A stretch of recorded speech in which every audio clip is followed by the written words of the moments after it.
hurtful we both know.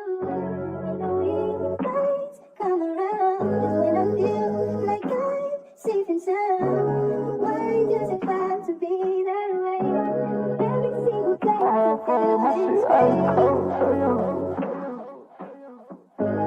My heart froze, my shit ice cold, Trae Young.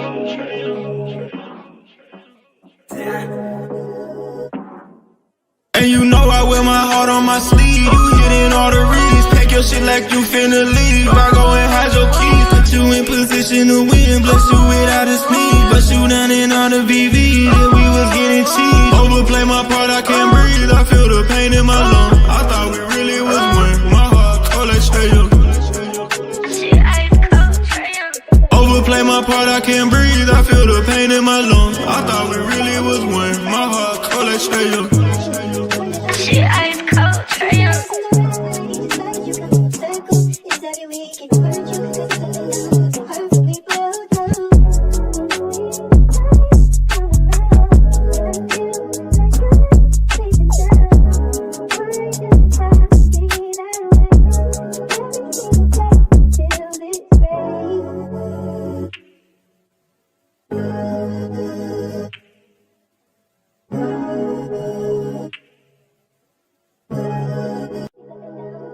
We both know when the weeknights come around is when I feel like I'm safe and sound. Why does it have to be that way? Every single day I feel this way. My heart froze, my shit ice cold, Trae Young.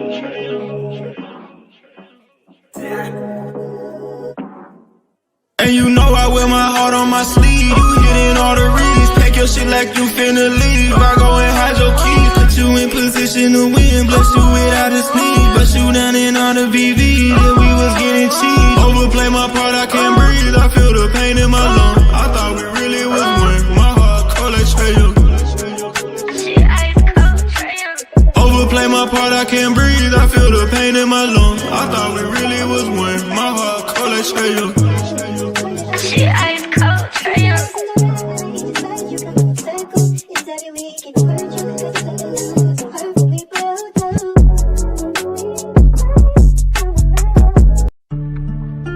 Yeah.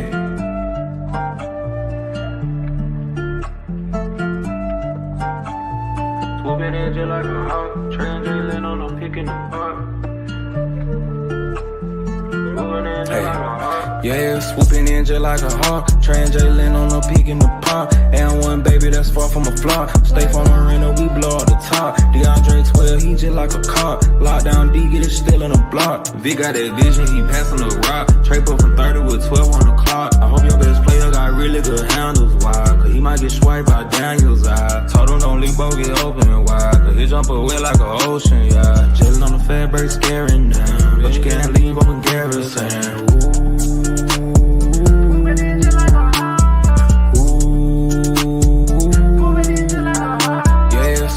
Just like a hawk, translating on a peak in the park. And one baby that's far from a flop. Stay from Marina, we blow up the top. DeAndre 12, he just like a cop. Lockdown D, get it still in the block.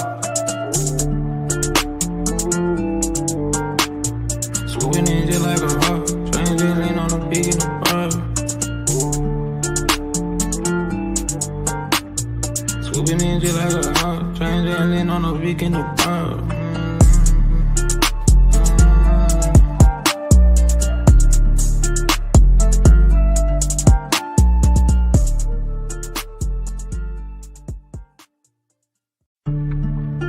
Yeah.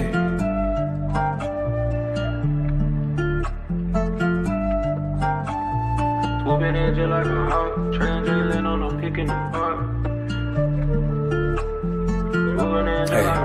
Yeah, swooping in just like a hawk, translating on a peak in the park. And one baby that's far from a flop. Stay from Marina, we blow up the top. DeAndre 12, he just like a cop. Lockdown D, get it still in the block. Vic got that vision, he passing the rock. Trey put from 30 with 12 on the clock. I hope your best player got really good handles, why? Cause he might get swiped by Daniel's eye. Told him don't leave both get open wide. Cause he jump away like an ocean, yeah. Chillin' on the fat break, scaring them. But you can't leave open garrison. Ooh.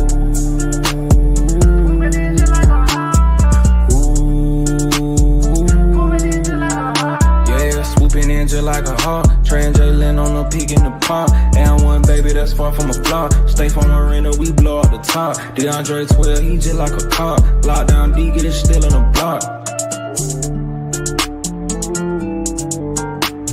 Swooping in just like a hawk. Trying to lean on the big in the bar. Swooping in just like a hawk. Trying to lean on the big in the bar.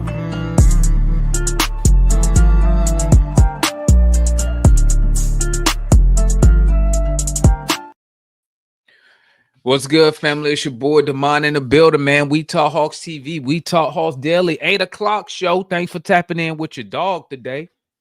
Not gonna take up too much of y'all time. Y'all know how we get down on the 8 o'clock show. You feel me? It's a little daily recap of Hawks news, Hawks information. You feel me? Nothing too big today. We got Jacob Toppin and the big man Dante. Got got sent back to College Park. Good to see them go back down there so they can actually get some minutes on the floor. You feel me? College Park need all the help they can get. From what I've been hearing, and them last couple games ain't been hitting too good. That's for one. But it's good for them to go down there because they wasn't gonna get minutes up here anyway. And like, you know, I agree with Deion Sanders. You know, to me, you don't get better by watching. Okay, you got to actually do. You actually got to be out there. Got to actually be out in game time moments in certain situations. Speaking of that, you know, I've seen a lot of the Hawks fans giving Zach some a little bit of heat, little stick last night and this morning due to his little fumbling and bumbling and stumbling toward the end of the game.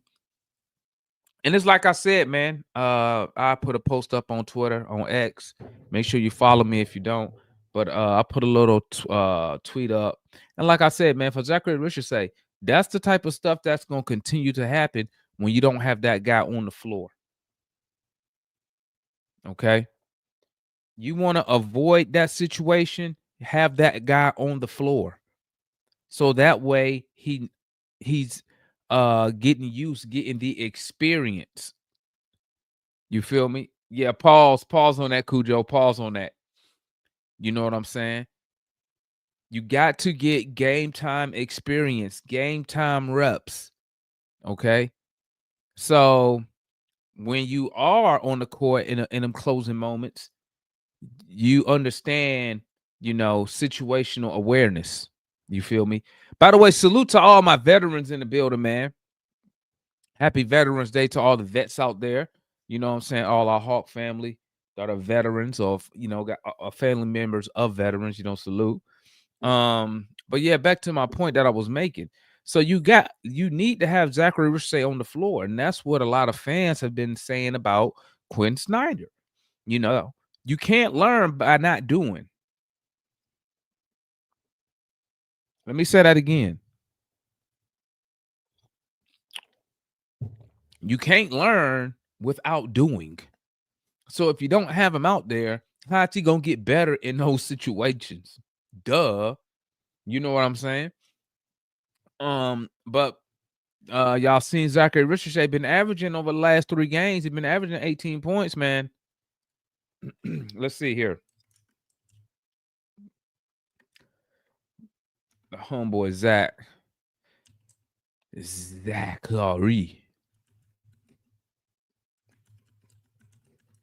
Last 3 games. Let's see what we got here. Swooping in just like a hawk. Let me share the screen with y'all. Salute to my guy Carlos back in the building as usual. $2 super chat. Zach ass. Stop sparing him. I'm not sparing him, Zach. I mean, Los, I'm just keeping it real, man. I'm keeping it a buck with you. I ain't gonna sit up here and save nobody. You know what I'm saying? I'm just being honest. You feel me? But let's look at Zach real quick, man. Zachary Richardson, man. Last 3 games, man. Last 3 games, 15, 3, and what, almost 2 steals a night, guys. Think about that. Look at the last 3 games from Zach. Look at that. He giving you 15 points, almost 4 rebounds, and almost 2 steals for the last 3 games. Okay. I think that's amazing production that you're getting out of what on a regular day as a 4th option at best, even with Trey out. Considering the offense is really not focused around him. You know what I'm saying? So I think he's doing real good. Okay, I'll check that real quick. Let's see here. Last 3 games, 3-point percentage. Let's see what they say. His last 3 games, he's been shooting 33% from 3. So a little under average. You know what I'm saying? Let me see. What's the last 4 games? Okay, that's even looking better. Last 4 games. Look what you're getting out your number 1 pick, man. Look what you're getting out your number 1 pick. Almost 17 points a night, 4 rebounds, 2 steals a game, man.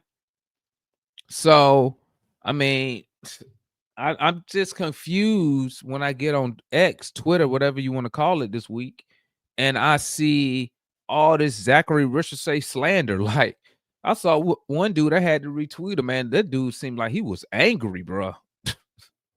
I ain't even go hold you. I'm like, bro, he really that angry that the Hawks drafted Zachary Richardson? And it's like I say, man, like, do some of these people who comment on Zachary Richardson, do they actually follow the Hawks? Do they actually see that even though he's a number 1 overall pick, he's way down on the pecking order when it comes to offense? Then you got the head coach saying, hey, just play defense, the offense will come. So, nothing is game plan for him. You know what I'm saying? So I think when people judge Zach, they're not being fair when they do. You feel me? I don't think they're being fair when they clown on Zach like that. But let's swing over to let's get off this cat for a minute. Let's talk about this guy right here, man. We got Dice in his last 4 games, man. 10 points, 8.8 assists, 6 rebounds in his last 4 games. What we think about this, family? What do we think about this production that we're getting from Dyson Daniels in the last 4 games? Shout out my boy Craig, man, with the $5 super. Do you trust Quinn with young players? Hell no. No, I don't. Do we need 2 more years for Zach to get better? Probably, but like I've told people, man, the biggest thing in the way of Zach's development is Quinn Snyder. You feel me? And I'm not even upset at Quinn Snyder. Let me make that very clear, because I understand Quinn Snyder is trying to win games. He's trying to win. So I don't think he's not in that. That's why, like I told you, I don't think they gave him that minutes restriction last year because he played Euroball. I think they gave that minutes restriction because I think that's a deal that him and Landry and Aussie came up with, to where Zach gets playing time and Quinn can still play all the veterans and all the money makers and try to win the game. That's just what I think. That's just my opinion. You feel me? Just my opinion. I just be trying to put 2 and 2 together. You feel me? So let's go over. Let's talk about young Dice real quick. 10 points, 8 assists, 6 rebounds in his last 4 games. What we thinking, family? Are we liking this? Are we liking this? His scoring average is down from last year, gang. Are we concerned with that? Are we concerned that he went from 14 points a game last year to 10 this year. But I mean, the assist is definitely way up. The rebounding is still there. So we good with that? I see some people say you're not concerned. His assists are up. Some people saying it's a problem. So Kitty saying it's good. But here's the thing, though, man. Here's the thing, right?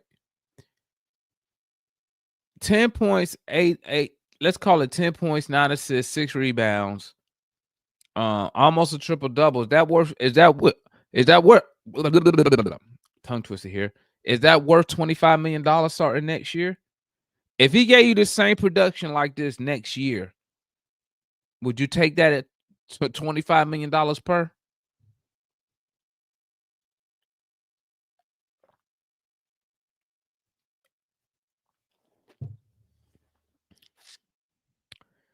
I mean, obviously, he's not making $25 million this year. Okay. But I'm saying, if he, I'm just wondering where some of y'all stand at. If he gave you the same type of production, is $25 million a year worth it? Okay, Ron said with his defense, yeah. Okay, all right. If that, hey, I'm just trying to get a feel from the chat, man. See how y'all feeling about it. See how y'all feeling about it. You feel me? Okay, that's what's up. Let's take a look at another guy here.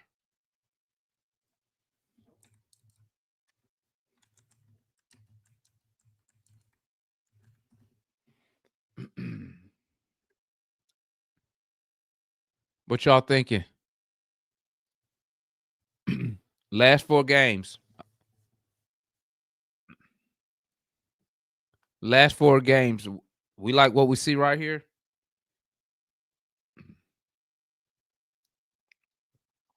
Now, if you look to the far right,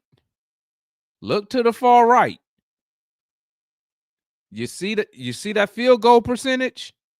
Look at the field goal percentage. Is that y'all taking that 11 points? Let's call it 11.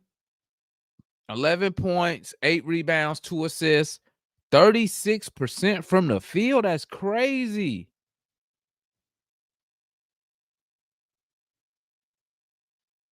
%36% is crazy from your center, dog. Sheesh.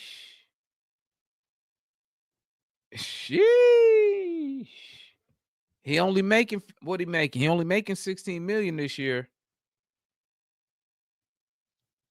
That's crazy. He definitely got to get that shooting percentage up. But I mean, overall, with Okongwu with those numbers as a backup, I'm not even mad.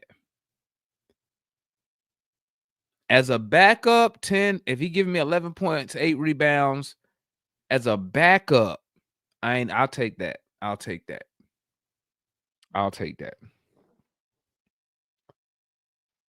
I think he's doing pretty good. Going through a little slumper right now, but we're hoping he gets out of that. You feel me?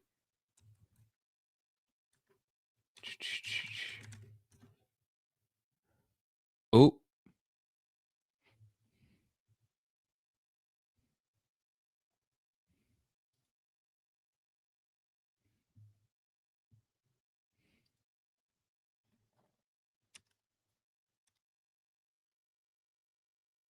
Okay.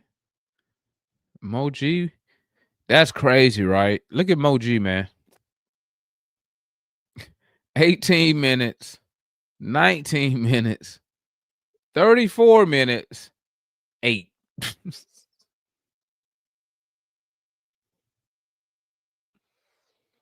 That's crazy, man.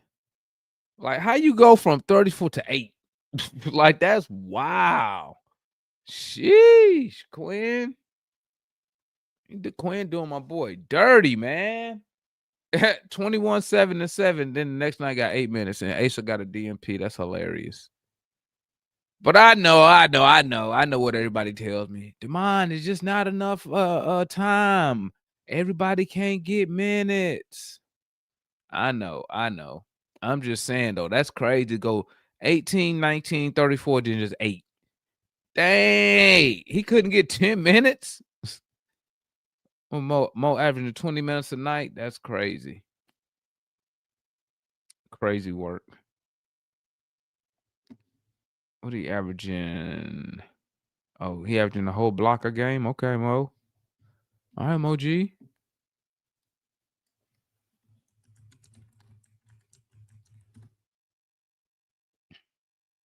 We good with JJ? JJ looking good last. Yep. I mean, beside the Clipper game where he didn't shoot too good. 19, 9, and 5. Are we good with that, chat? I'm good. I'm good with Jalen Johnson. I think Jalen Johnson's has settled down, getting to the flow now. I mean, besides last night, but he still ended up giving you almost had a triple-double, gave you a double-double, 16, 10, and 8. Bad shooting night, you know, but we all know Jalen Johnson pretty much is a 2010 guy. Basically a 2010 guy, you know. He looked real good in that Cleveland game, 23, 13, and 5. You know, Orlando kind of struggled a little bit, you know, 17, 6, 5, 21, 7, and 4. So, I mean, yeah, Jalen is pretty much rolling, man. He pretty much Gucci. You know what I'm saying? Jalen is pretty much Gucci. All righty. Let me see here. Oh, it's Jalen.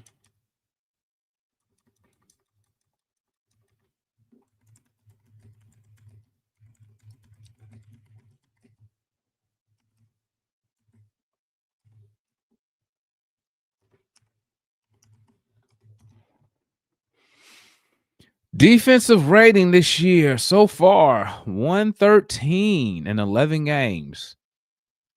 In 11 games, defensive rating of 113.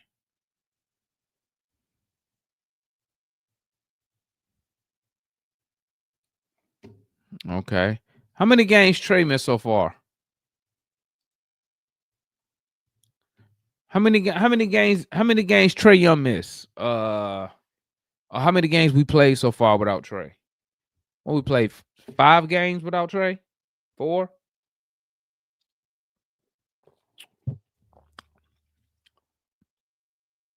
Wait. We've played 7 games? We've played 7 games. Okay, we 5-2 without Trey? Okay. All righty. Let's see. Hawks defensive rating.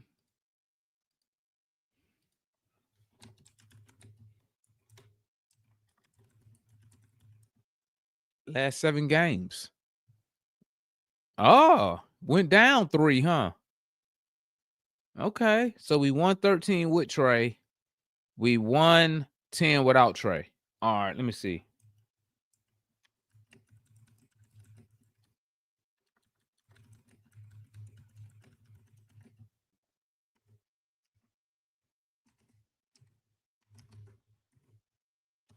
Let me see here.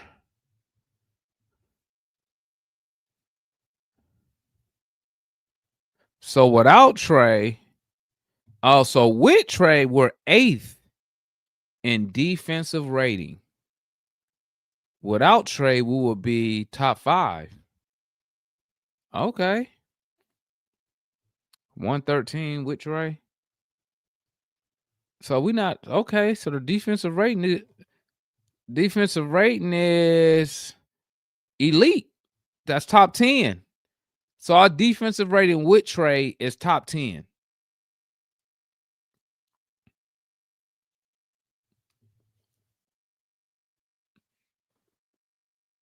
So our defensive rating is 113 with Trae Young, which is top 10. So we can call it top 10 elite, correct?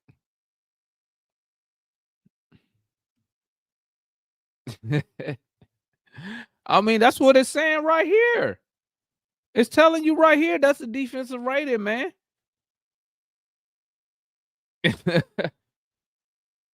It include all the games. Let's see. For 2 games, how many games did Trey play? 3? I mean, Trey played 4 games, right? This is just the overall right here. So this include everything. This include everything. The 113 include everything. Y'all want this to be wrong so bad, huh? Y'all crazy, chat. Oh man, y'all hilarious. But without Trey, so the last 7 games we was 110. So we'd be a top 5. We'll be top 5. Okay. Cool. Cool. I'm just looking up some stats for y'all, man. I'm just looking up some stats. Let's see.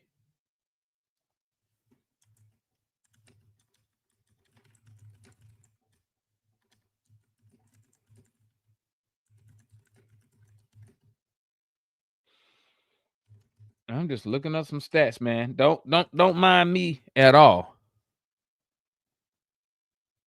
Damn. So we 113 with the offensive rating?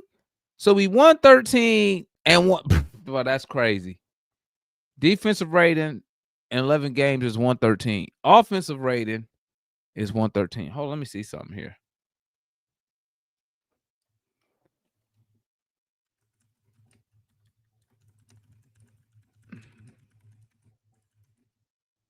What was it the last 7 games?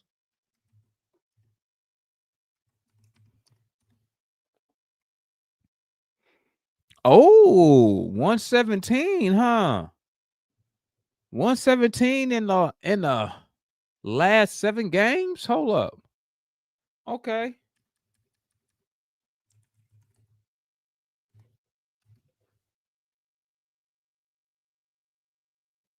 Oh, that's just one game. The first 4 games.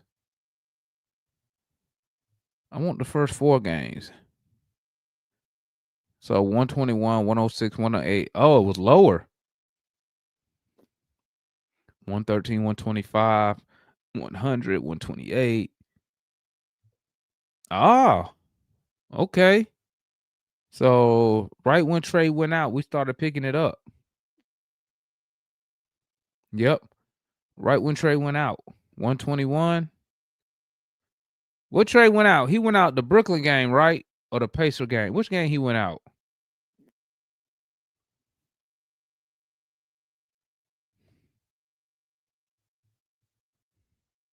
The Bulls game? 121, 106. Ah. Okay.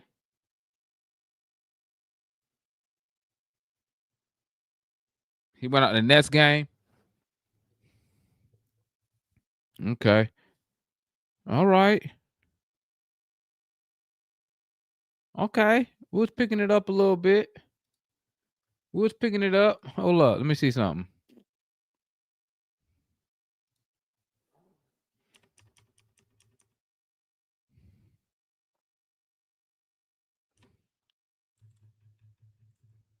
So where do we rank overall?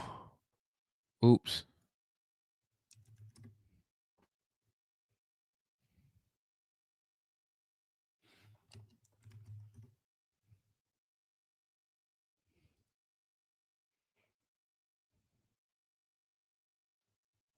Jesus, damn, we 18? Damn. Sheesh. 18th.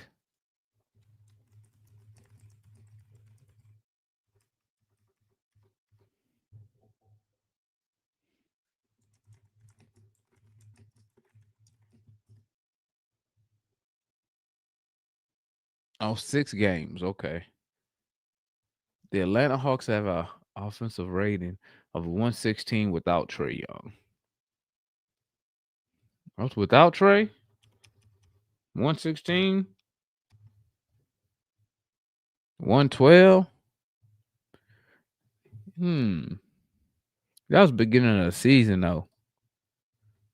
That's the beginning of the season when we started picking it up. Interesting.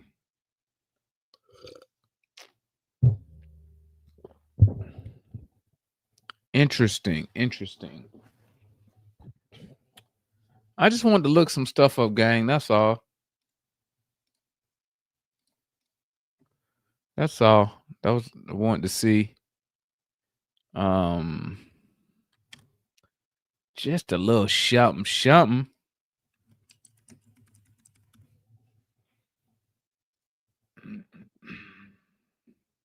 Pistons on top of the Eastern Conference. Hawks, right?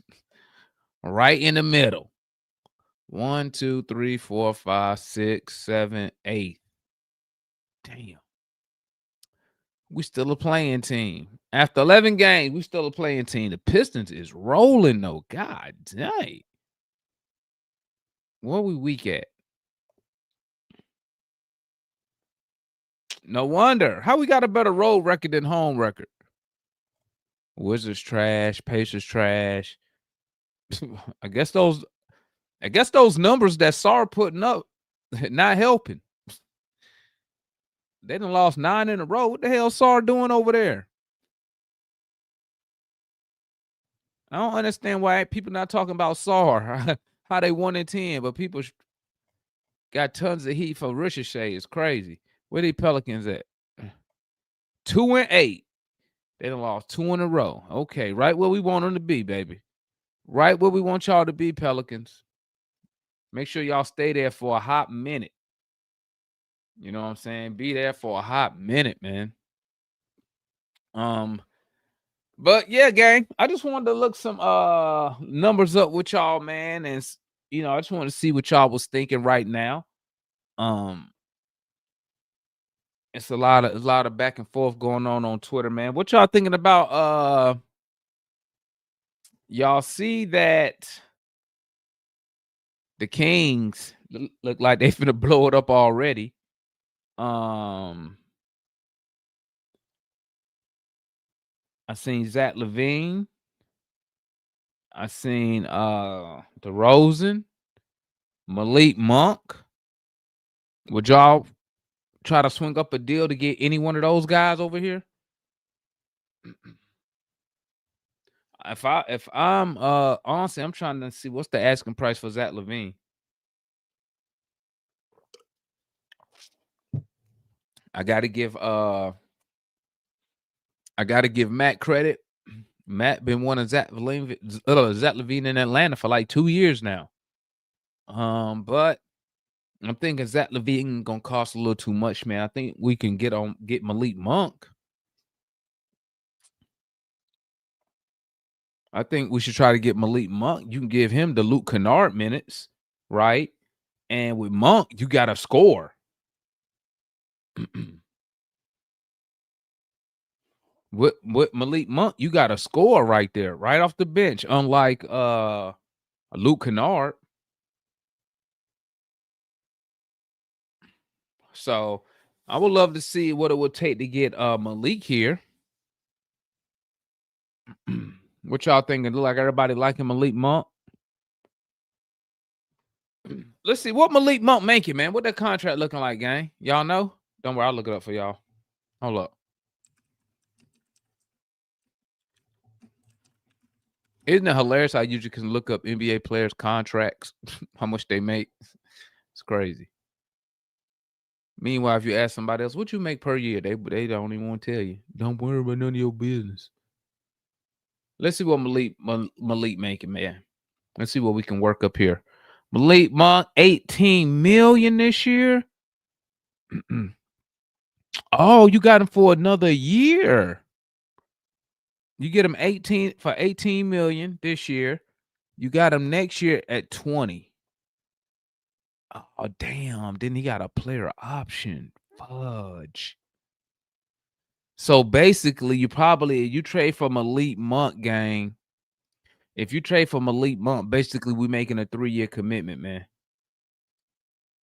Salute the homeboy Jay, man. Hawks should target Ben mentoring at some point. Is he available though? I mean, like Indiana knew they was gonna be trash. They might just be going through the motions. They might, and they got they pick, and they got their own pick this year too. But I think Malik Monk, you making a 3-year, you making a 3-year commitment at Monk, bro. You making a 3-year commitment for Malik Monk, man. So, I mean, let me look at him real quick. Then hold up. Let me look at him. Hold up. Do.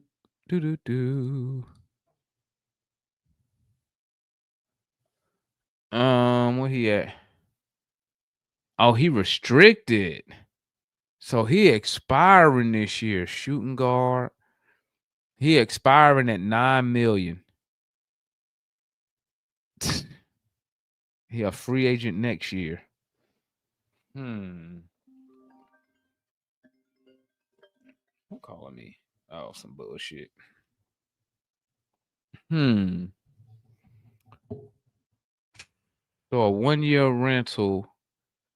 I would probably lean more toward Malik Monk, man. I can lean more toward Malik Monk. I'm not looking for a starter level player. I'm looking for offense off the bench. I think Malik Monk can fit that role. I can give him Luke Kennard minutes straight up. Offering him Luke Kennard on a 1-year deal, if I'm not mistaken, right? I think Luke Kennard on a 1-year deal. So I know if we got to wait, probably I don't know how long till we could trade him, but you could put me on the Malik Monk. Put me on the Malik Monk bandwagon.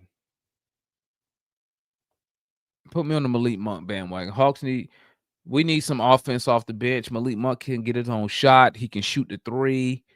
I mean, he just checked too many boxes, man. He just checked too many boxes. You feel me? But that's all I have for you. Oh, Mike in the building. Hold up. I ain't see Mike. Hold up. Mike in the building. What's good, my boy? What's up, man? What's up? I didn't see. I'm finna wrap up the show, bro. Oh no, I was just chilling, man. Okay. Know what you was doing and whatnot, though. Oh no, I was just doing a quick show, real quick, man. Wanted to discuss some latest Hawk stuff. That's all. Oh yeah. I mean, yeah, I've been on since 8 or whatever, just listening in or whatnot, though. But yeah, you went into the King stuff a little bit or whatever.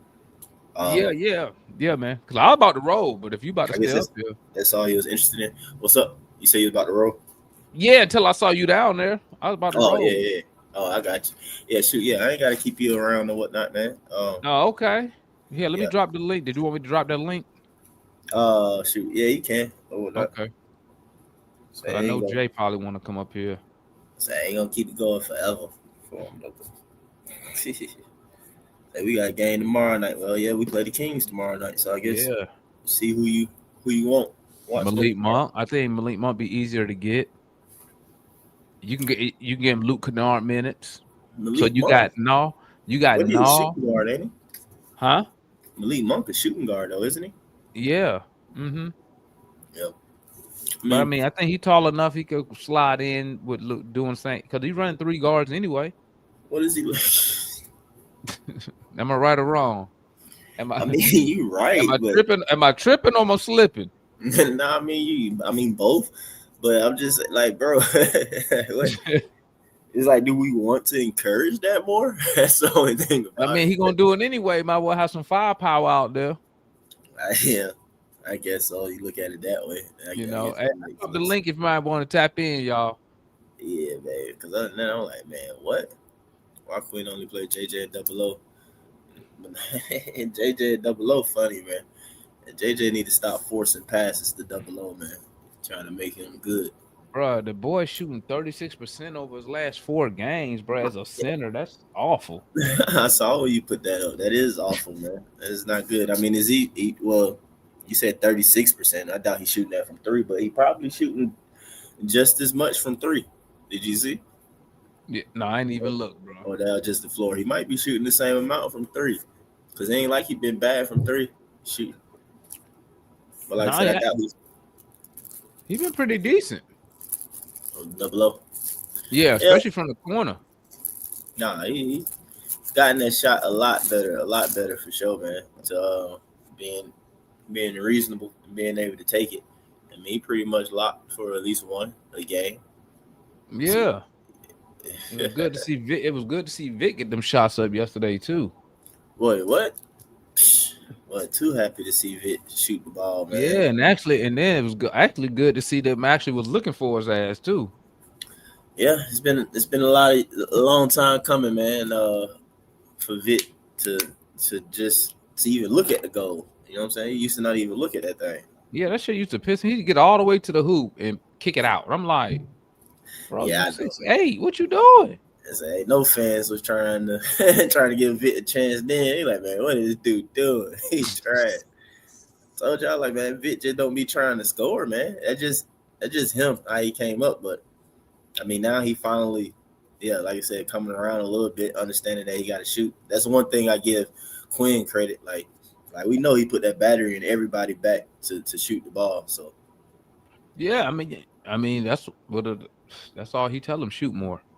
Shoot more. So he said shoot more. I mean, I don't really see like a big growth from anybody besides they just get up more threes. That's it. That's the main thing, you know, is that everybody shoot more threes. And I give him that. Like they definitely Yeah, but in my opinion, to take away from Trae Young game. Trae Young I tell people he's not a elite 3-point shooter, man. He was better when he worked off the pick and roll and got in the lane, working the floater and stuff like that. All that. Every time I see this dude put up 6-7 threes, I just shake my head, bro. Well, that's because Trae threes always come off the bounce, off the dribble. That's the problem. Himself doesn't help himself by like limiting how many he takes off the bounce. You know what I'm saying? So yeah, because Trae, I mean, I say it all the time. Trae, like, I say 100%. That's exaggerating, but like, bro, 100% on catch and shoot, bro. Like, you just don't get them. Like, if not 100, like 95. What up, Mary? What's going on, fellas? I just wanted to jump in. Good win last night. I didn't get a chance to say it because it was late. Y'all was Oh up yeah. late. Bless your heart. I ain't had to work today. That's why I was up. Y'all was up late, and I had to work. So bless your heart. But it was a good game last night. Vic carried the team last night. Vic Cohen carried the Hawks last night, and it was good to see. The other thing I want to mention is that Quinn. Tired of seeing Quinn see these players have great games like we just mentioned Moji. Moji was 21-7-7 in the last game. Got praise from Quinn for being hungry. And then the very next game, Quinn plays in 8 minutes? That's it. That's diabolical right there. You tell a player that he did real good, and then you reward him with an 8 minutes. 8 minute game. Asa got a DNP. And Asa got a DNP. And I'm telling you, man, Asa and Moji really is the future. One thing about what we was talking about in terms of trades, and I know it's a whole lot of trade talk going on. Have we really looked at KP? I hear a lot of people saying trade Double O, but Double O has a really nice contract. KP is. Oh, my bad. Oops. I'm sorry. My bad. I hit the wrong button. My bad, Marion. Go ahead. KP is going to have a valuable contract. He's a player on the last year of his deal, making $30 million. Have we really considered if we're going to keep KP? Because if we're not going to play pick and pop with Trae and KP, why are we holding on to KP? Because he's obviously slower than the team. He can score. He's a great scorer. He can shoot. But I don't know if he fits as well if we're not playing pick and pop with him. What do y'all think? I don't think he had to play pick and pop or whatever. I don't know if we been doing it much like that, too much or whatever. But I don't know. Like we get the ball to him in that mid area, like free throw or whatever. And I mean, he pretty much, in my opinion, like money. I think KP pretty decent, but I'm letting his ass walk at the end of the year though. I ain't gonna hold you. Shoot, you pair him with Moji, you got some. No, I'm gonna pair him with Asa. Asa and Mo. Ace and Mo, yeah, that's what I'm saying. Ace and Mo look like he had a future. You act like it's like he can't be like Asa can't come off the bench or something like that. At least for He is gonna come off the bench. Mo Well, gonna be my starter. what? Oh well, I guess you got JJ. I can't forget JJ. Yeah, I got JJ. All like I said, beginning of season. If Mo G can get that 3-ball consistent, bro, I don't need KP. He gave me an example of putting up some KP numbers. Yeah. 27 and 7. I mean, that's what KP was. That's probably KP career average, right? What he average over career.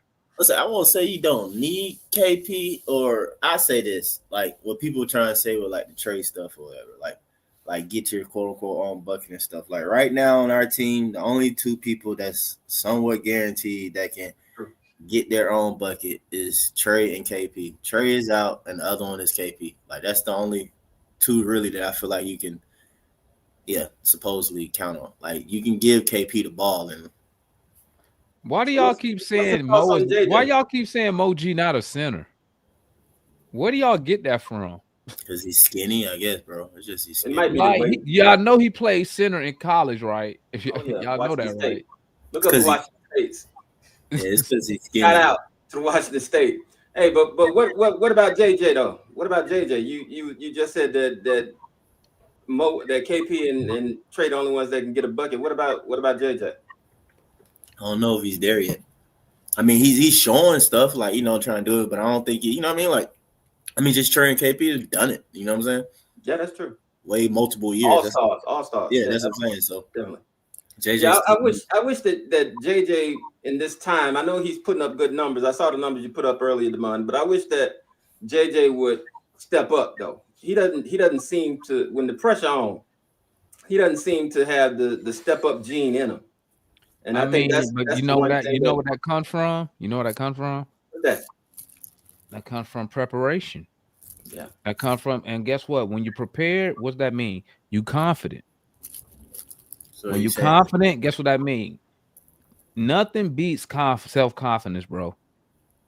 Nothing beats, and you hear even when you hear the athletes out there in the court talking, all you hear is self-confidence. Hey, you ain't finna do this. Watch me do it. Stop me then. You ain't gonna stop me. And they're pro, all of them pros, right? It ain't like they getting all the different training from the different. All of them get the same training at the end of the day.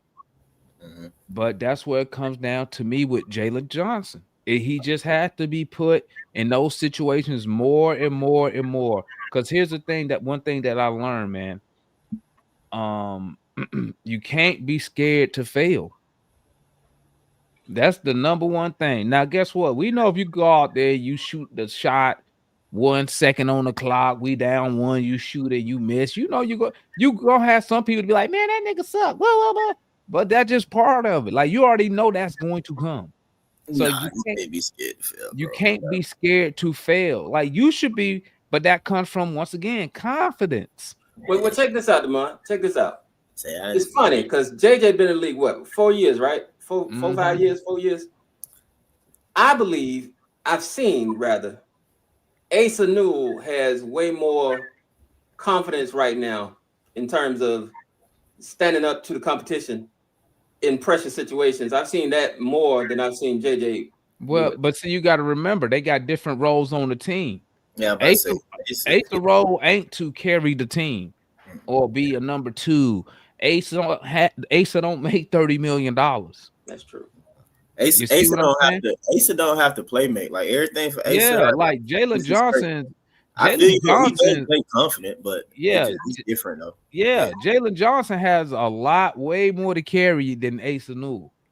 You know what I'm saying? He's averaging 20 and 10 basically. Yeah. So I mean, I feel you though. The numbers are there. The numbers are there. Everybody just not that type of player though.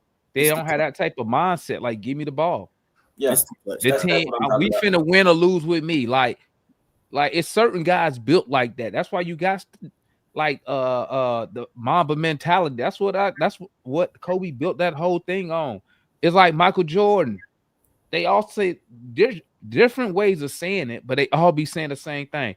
If we losing, I'm shooting. Yeah. You feel me? Ain't no let me make the right play. But You know what I'm saying? And you hear a lot of that when people be talking about LeBron. That's why Skip Bayless used to always bring up when he always used to talk about like the clutch gene. He will always make sure that he was separated when he talking about LeBron, that he separates it to where, hold up, when he took that last second shot, the game was already tied. It's a different type of pressure when the game is tied compared to when you down by 1 or 2 and you have to make the shot. Right? Ain't no pressure when it's tied. So I mean, you, Kobe Bryant, Michael Jordan, if I'm losing, I'm shooting. That's right. This team gonna sink or fail with me, and then they be the ones right up there at the podium. Well, what happened? Hey, we ran the play. Woo. We lost. Boom. You know what I'm saying? You don't see people like Kobe, Jordan, outside of like winning the championship. Like when they missed them last second shots, you don't see them up there with. They'll be having no type of emotion in the press conference. Now, do you think that Trae Young is hated so much because he has that gene? Nah, people just don't like Trae Young, man, because he really. This is my personal opinion. This is my personal opinion. Yeah, he could probably do more than what he's offering on the court on the defensive side of the ball. That's one, right?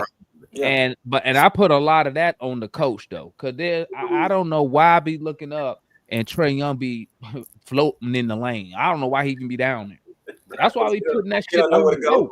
You don't know where to go. That's why I be telling people, bro. All the coach got to do is say, man, listen. I know you ain't got the best physical ability, but just stay in front of your guy. At least when it make it hard for him to shoot the ball.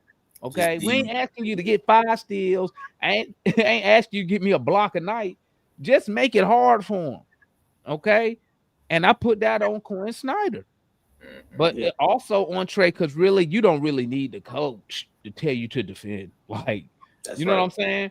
When he be floating down there, in my opinion, that's because he's taking the easy way out. The coach telling me just to do that right now. And he takes the easy way out and said, I'm gonna stay with this guy right here.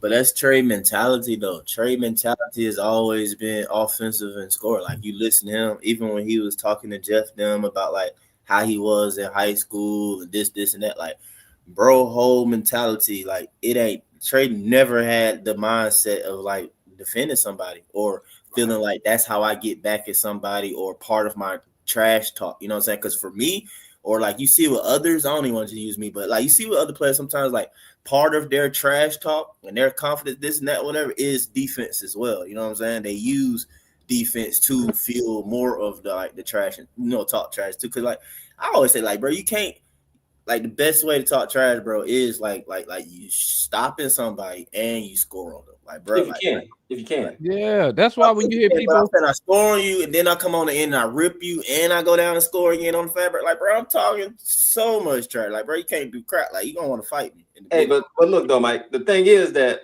when you consider, and I'm gonna use the quote unquote stars. When you consider stars, most of the time they came up through the system. They were stars because of what they could do on offense, not necessarily because of what they could do on defense.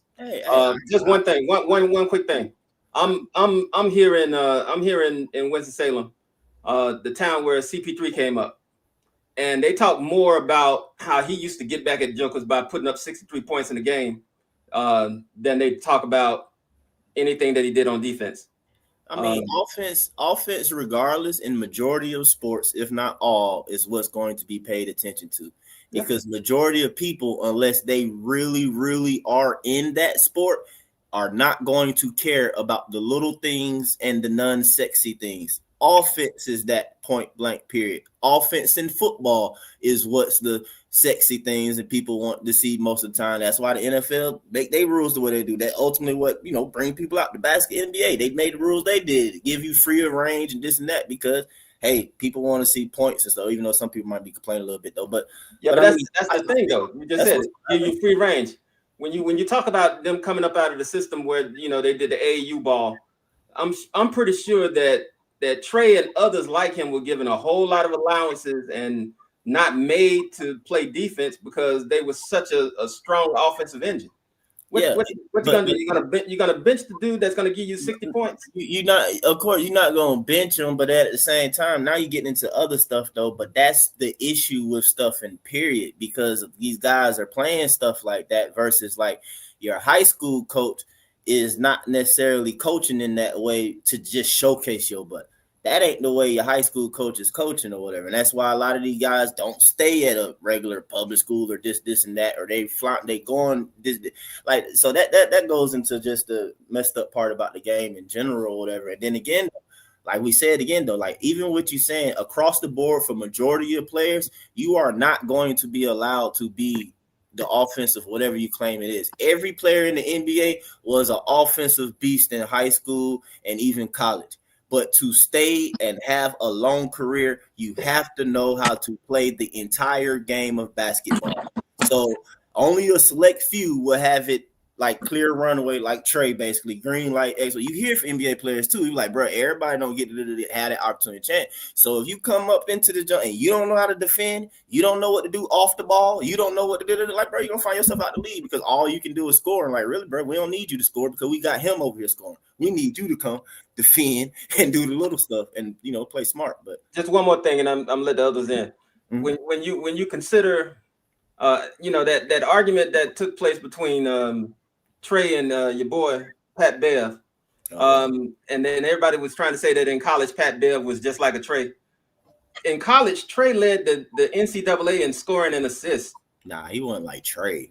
No, he wasn't like Trey. He led the NCAA, the whole NCAA in scoring and assists. Yeah, he did it twice in the pros so far. Yeah, the thing is, I think when you can do that, you do get those allowances that your coach is going to say, I can't bench him because he didn't make that defensive assignment, because this joker is leading the league, is leading the whole NCAA in scoring and assists. So he's a little bit of a victim of his own success in that, when you do see him in the middle of the lane, I think more so is he don't know exactly where to be. I'm going to keep it 100 with you, Mary. At the end of the day, the stuff we talking about with Trey, like I agree with you, like coach, bro, it's not on his dad, dog. Like his dad just never put it in him. It's just simple as that.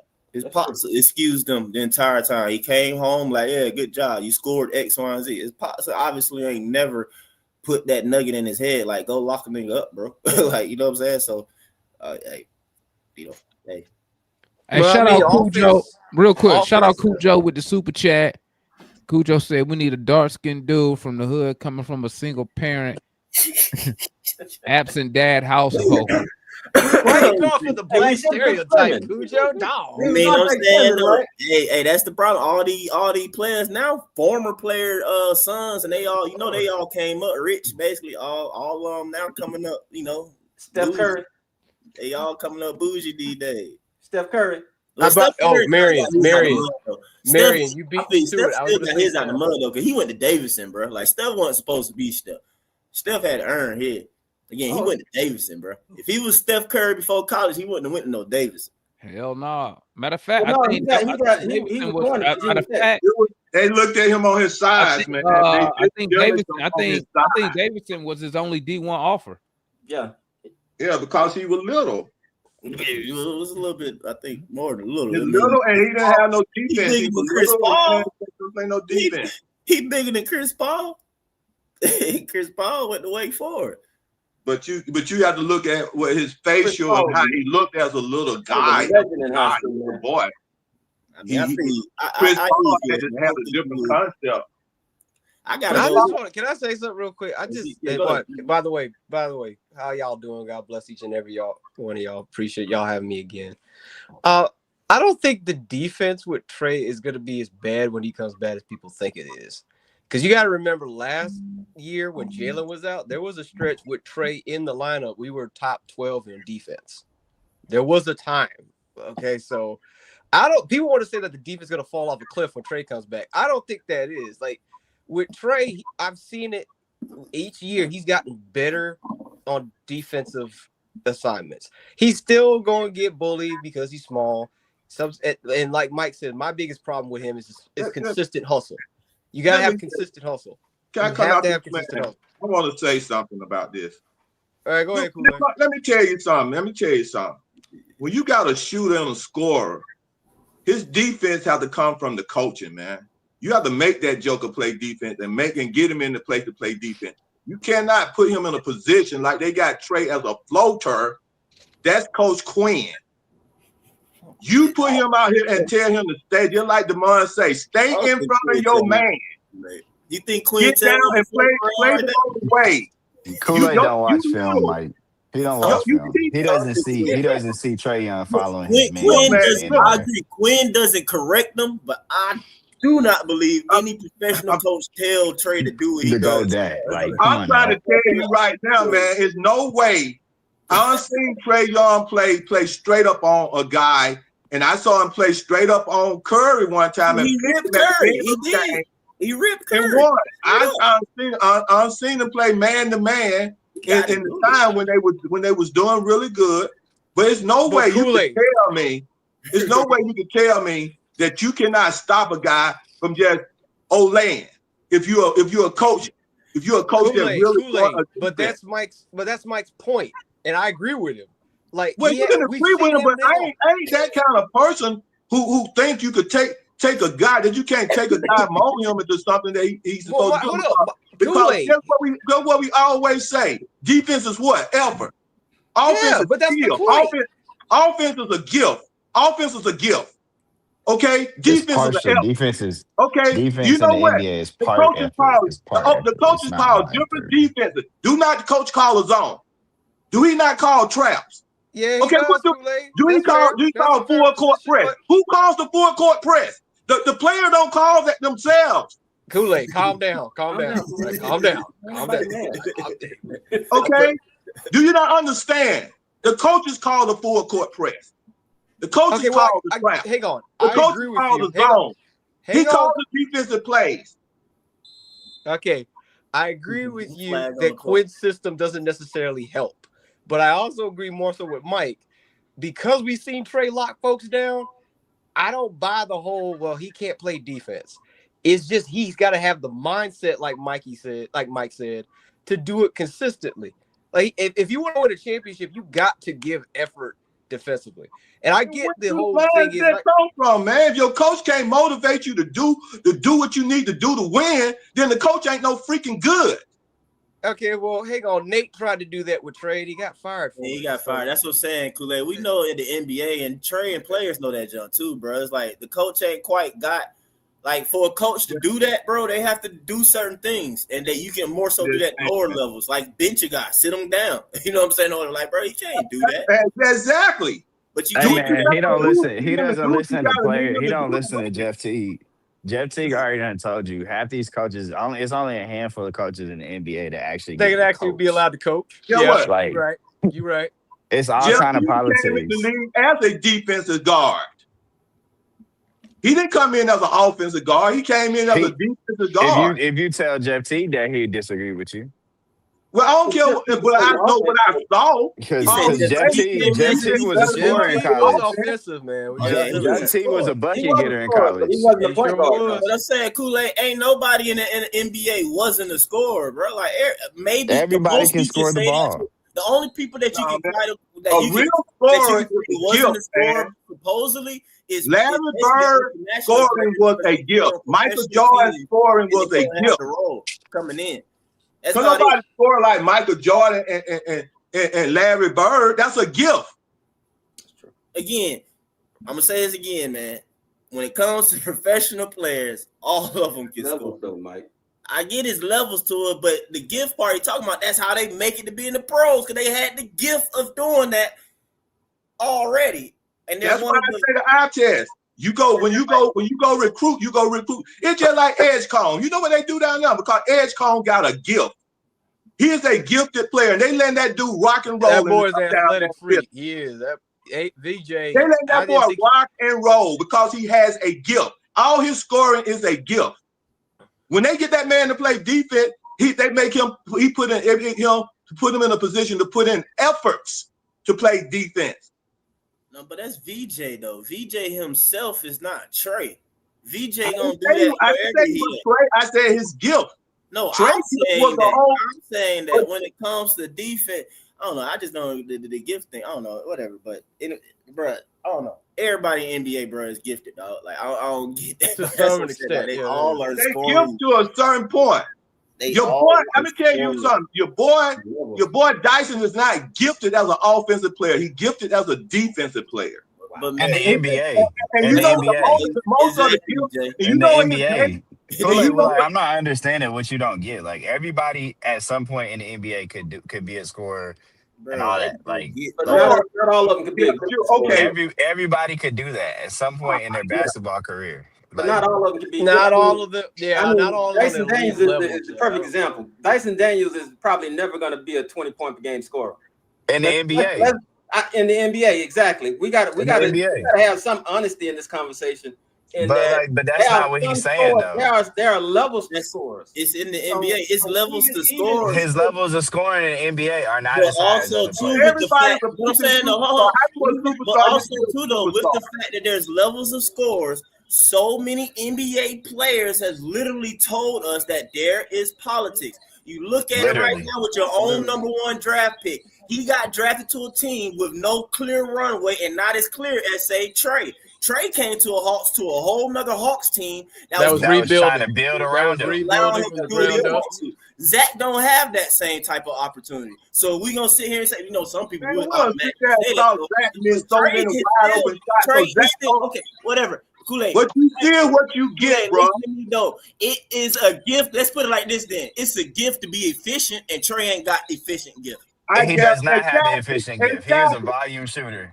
That's what I'm saying. And my thing is, to be fair, a lot of times that a lot of people really can put up more points if they got the volume, touches, and the minutes the same. And that's what NBA players tell you, former, current, whatever, that everybody don't really get that same opportunity. So why do you have a percentage, man? I guarantee you, who can shoot on which one of y'all can shoot? You can go out and not play one defense, right? We can take 10 shots at the board and not play defense. And then you say first to 10. The one who gonna shoot the best, who have the highest and better percentage, gonna score, and not that's not true. Gonna win. The nigga that played that stops you from scoring, guarantee you, that's not true. Guarantee that's not true. Let's see what your have you ever seen dudes play one-on-one Kool-Aid and see that they can't get no buckets? You got a person who's gonna hit 18 out of 20. You gonna hit 10 out of 20. Who gonna win? Huh?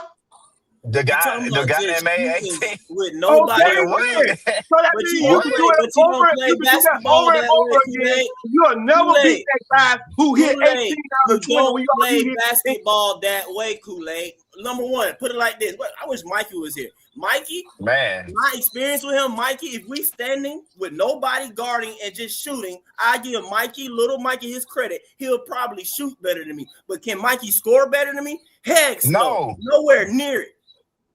So can somebody get me up to speed on what we're talking about here? Man, them niggas just talking about Trey. They just talking about Trey. How can you score, Mike? Layup? How you score? Any way you want it. That's how you score? Bro, like somebody being open and shooting. Like you say, for example, like Kyle Korver, he's a shooter. He catch and shoot. I'm pretty sure he'll outshoot anybody in the example that you're talking about, but he ain't no scorer. He ain't a scorer. Let me say this real quick. Hold on. Let me say this real quick. This idea, this consistent argument about efficiency. Let me just say this. If you traded places between Brown and Trae Young and put Trae Young with the Boston Celtics, his efficiency would go up tremendously playing next to Tatum. Am I wrong? But he wouldn't be the best player playing next to Tatum. Exactly, but he would have somebody else who was a scorer. No, Jay. Hold on, Jay. Hold on. You're paying him to be your best player. Hold on, Jay. Because there's nobody else that they have to defend because he has been the only one who can get his own shot. All right, Mary. I agree with you. Whenever y'all say the efficiency, you are ignoring the fact that he is the only player on the team that can get his own shot. He gets double and triple team most of the time, and teams don't have to worry about other people. You got so why has Donovan Mitchell been? You're not being real though, because even with Marion talking about what's going to happen though is that if Trey is not number one on a team and leading in scoring, what's going to happen is that he's going to be expected to defend. Okay, so if he plays with the Tatum, he's going to be expected to be a point of attack defender and to do stuff off the ball a lot more that he does not do. So it's just like even still, that's just fantasy thinking. Mike is exactly right. Wait, that's irrelevant to the point, though. It's plenty of guys. We're talking about efficiency, and then all of a sudden we're going to jump into a defensive argument. It's not a defensive argument, Marion. It's the fact that if you take Trae Young off of being the primary ball guy, he's just another guy out there. Dude, it is guys in the NBA. Ball handler. I'm saying that. So last night, because you guys said the other night, Trae Young is a number 2 option on a championship team. Sure, I didn't say that. I'm not saying you see. I'm saying the majority. But go ahead, Jay. Can I say this about efficiency? Because this is annoying. This logic that you can be the number 1 guy, and the reason why his efficiency is bad is because he's the only guy on the team. That's just false. Donovan Mitchell is efficient, and when he was in Utah, there was nobody else. Like, let's stop this. Jalen Brunson, before he got on the Knicks, was still an efficient bucket getter. Even when he had Luka Doncic in Dallas. Listen. When he came to New York, he was still an efficient bucket getter. It is plenty of guys. Randle. Y'all not hearing what I'm saying. It is plenty of guys it's plenty of guys that have been efficient bucket getters that were the number 1 guy on their team that did not play with another All-Star. So there's logic that Trae Young is only inefficient because he doesn't have. Who did Donovan Mitchell have? Yeah, who did Donovan Mitchell have? Now he had all right, I'm passing the mic. I gave him Jay. Hey Jay, I told him Joe Johnson. Say Joe was efficient. Joe, like, come on, man. Rudy Gobert. Come on, man. Yeah, Josh Smith. Rudy Gobert. Y'all said Rudy Gobert was a scorer.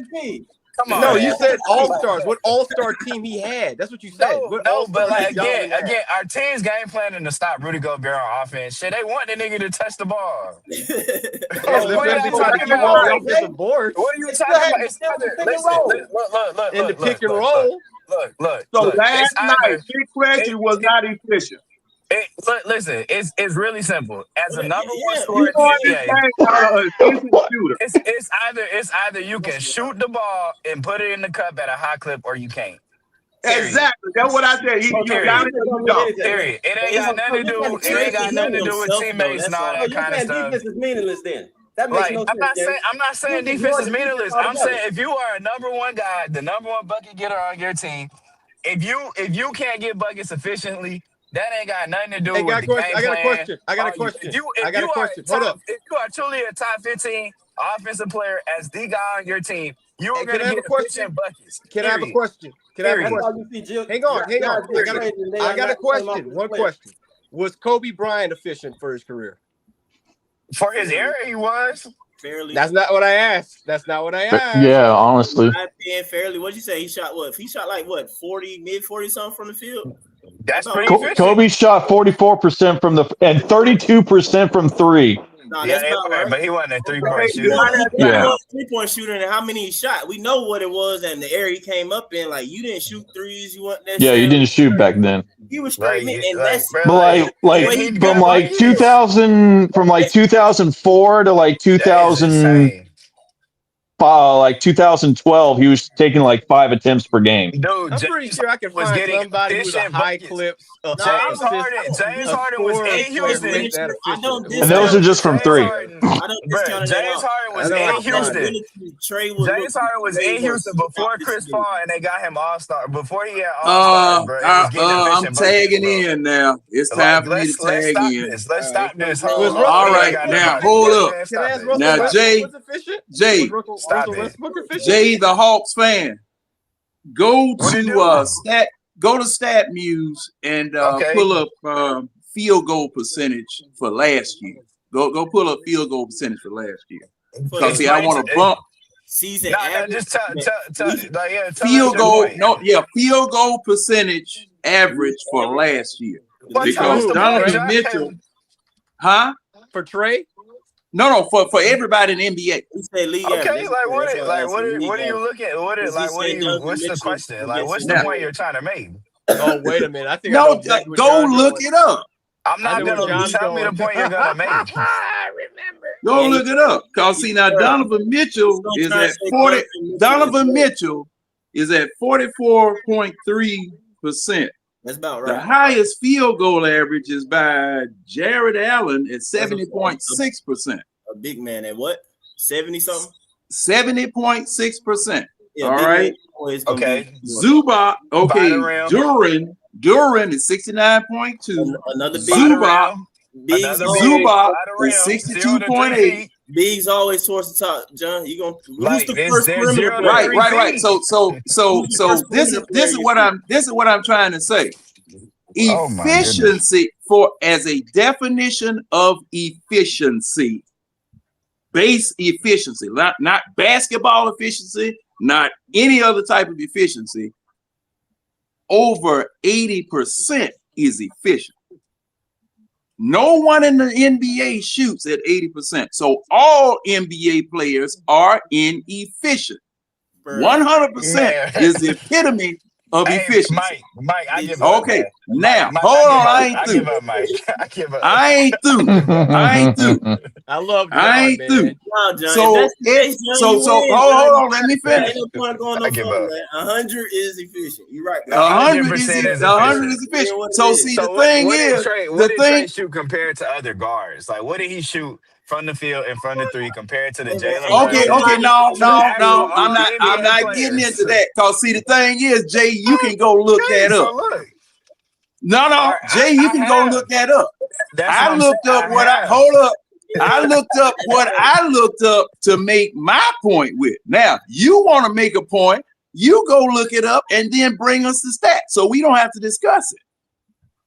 I've already looked up Trae Young's numbers in comparison to the Donovan Mitchells, in comparison to the Jalen Brunsons, the Cades, the Lucas. And what are the actual stats? I'm trying to tell you, those dudes are all mid 45s and better from the field. No. I need actual stats. I need actual stats. Okay. Yeah, how big is the gap? I got you. I need actual stats. How big is the gap? Because if the gap's not that big, yeah, see that, and that's what I was going to ask. Trae Young. That's what I was going to ask. Okay, what are the how big of a gap is it between what Trae Young does and everybody else? It's not that big of a deal. You're crazy if you think it's not that big of a deal at 2 and 3%. If it's only 2 points, but that's the problem, though. Y'all are looking at these numbers as like actual like I don't know. This is weird. Oh my goodness. Well, they actual metric, numbers. yeah. I know they're numbers, but it's like I don't know how to explain it in sports. Like it's just but hold up. Bigger than either we gonna look at the stats or we are not. Bro. Either the stats or the stats or they're not. I need somebody who's smarter than me to explain this better, bro. No. Cause see, this is the thing.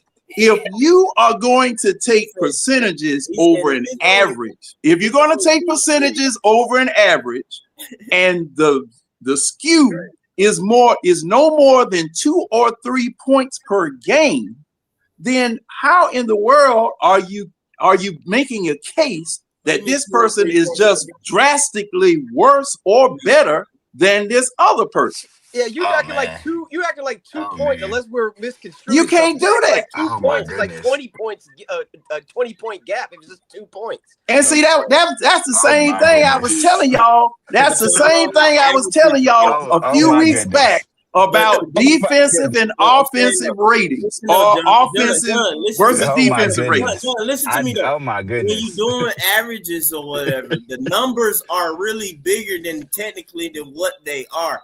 Oh my goodness. Listen to me. If it's a 2 to 3 gap, okay, say Trae is 41, somebody else is 44 to 45, who is like the good scores, they are around 44 to 45. If Trae is 41, that's 4 to 5 difference, right? So that means that Trae shot way less games 41 and higher or 42% and higher than those who are at the field. Basically, those who are at 45% or 44% shot. Like, I don't know how to explain, bro. Definitely number one. You look confused, John. What do we need to clarify? Because the numbers don't always bear that out. No. Then why are you bringing up the numbers, though? Does it make sense? Listen to me again. Hold. I'm dealing with okay. Hold up. I'm dealing with Mike's specific question. I'm gonna make it very simple, John. I'm dealing with Mike's specific question. The number. See, you got to pull up the actual misses and makes. Follow me. I'm trying to. And then determine the percentage from the actual misses and makes. John, wait a minute. Maybe I'm heading into head hurting territory because see, you got to use this. You got to use this. If you listen to me for a second. I was talking to Ryan, but go ahead, Mike. Go ahead, Mike. Man. All right. So back to what I was saying. The more points they had, the games they did of shooting that percentage higher than say 44. Let's say 43. That'd be in between say 41 and 41. 41 and 43. No, let's go 42. That's closer to Trey. So we'll say 41% is one person shot. Person A. Person B shot 44% on average, right? Okay. So that means that person B shot 42% or higher, way more than Trey. So that's another number. When you break down the number of games that they shot 42% or higher, the number would be a lot more than 2 to 3 when it comes to Trey shooting 42% or higher when those numbers of the games break down. Do you understand what I'm saying right there? I understand what you're saying, but what you're saying is not how it happens. Because now let me explain why. Let me explain why. Say for instance that both players, one shot 60% one night, one shot 30%. Well, that same person shot 30% the next night, then came back and shot 50% the next night, stayed at 50% the next night. All right. Say for instance, the other player did the opposite. Shot bad 2 nights, shot good, well over his average the other 2 nights, and then shot his average that next night. They could both have the same percentage and different amounts of shots that they shot. Yeah, okay. So they could still end up being at the same level or within 2 to 3 points of each other because of how this thing roller coasters every night. So that's why I'm saying that. But that's why I said that person B shot more times over 42% than Trey did. That's how Trey on average have a lower 42%. Like he's just not making enough shots. Like, no. See what I'm saying. See, we weren't talking about Trey. We were talking about player A, player B. Okay, well, player A. Mike, JJ, let me talk to Mike. Call me and Mike talking. All right. Because see the thing. See, this is when people be merging in. You know, I can't go with both people. You be interrupting people all the time. Like this. Say what? None. Yeah, you did. Say it again, Ryan. Go ahead and say it again, Ryan. I'm not. We on a time limit, John. Ryan, you want me to say it for you? Ryan, no, go I got ahead you. and say I say you be interrupting people all the time, John. Well, hey, Ryan, you're absolutely right. Yeah, exactly. Well, go ahead. Go on. Don't we all? Yeah, hey, Ryan, when you right, you're right. Don't choke down. Hey. Now go ahead. No, I'm good. You right. What you got for us, John? You know, but man, shoot, last night I was impressed. That doggone V-coin last night, man. Oh my goodness. I'm after John. I got something to say. I was really impressed with him because I mean it was just like he was just, and I know I'm gonna get a pause after this. The stroke was beautiful. The stroke was beautiful. When he look, it was confident, it was smooth with a V. You get a pause and still say it. Like, I don't care. I'm gonna say it anyway. I don't care. I respect John. He like, I don't care. I'm gonna say it. I don't care. Cause see, I know what I mean. I know what I doggone mean. And you know, I mean, basket, you win. That's See, Los, man, I hope you be setting the budget, bro. and see, look at that. See, I'm trying not to call them folk on this boy, but they gonna pick him and his family up, and they gonna be sitting at the corner of Vasquez Street and Politock, and they gonna throw them across the border. That's what's gonna happen. And we keeping it basketball. Oh, well, I'm trying to, and see, and I know Carlos not used to game or something. I don't know. Yeah, Carlos not used to working with real numbers anyway. I gotta put a pause on the chat right here. The chat. He not used to working with real numbers anyway. But at any rate, man, Carlos, you need to chill, bro. In the chat. Good Lord, now. Man, nobody look. Ain't nobody paying. Is a keyboard warrior. He has a lot of keyboard. Yeah, I mean, ain't nobody paying. In the corporate world, ain't nobody paying attention to Pancho Villa. All right, ain't nobody paying attention to him.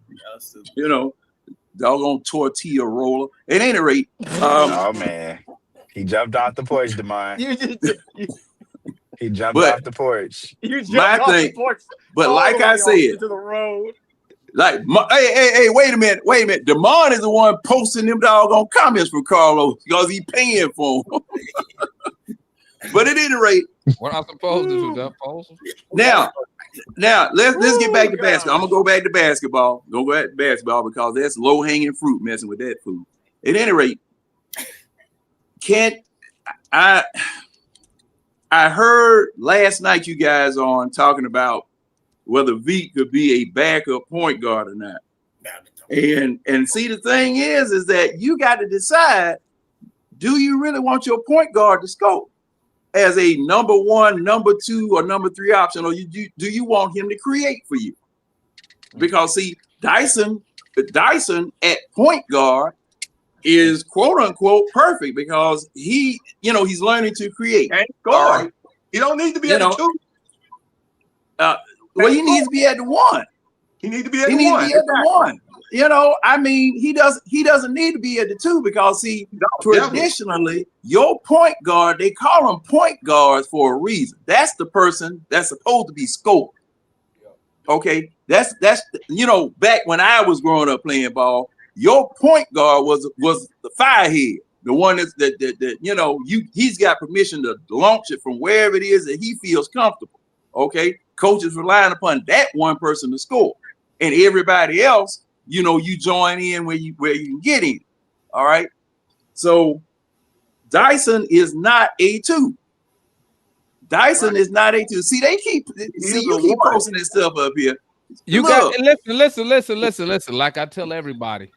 Carlos do be dropping that money for on the stream. Just ignore the chat, man. It's that simple. It's like I tell Mike.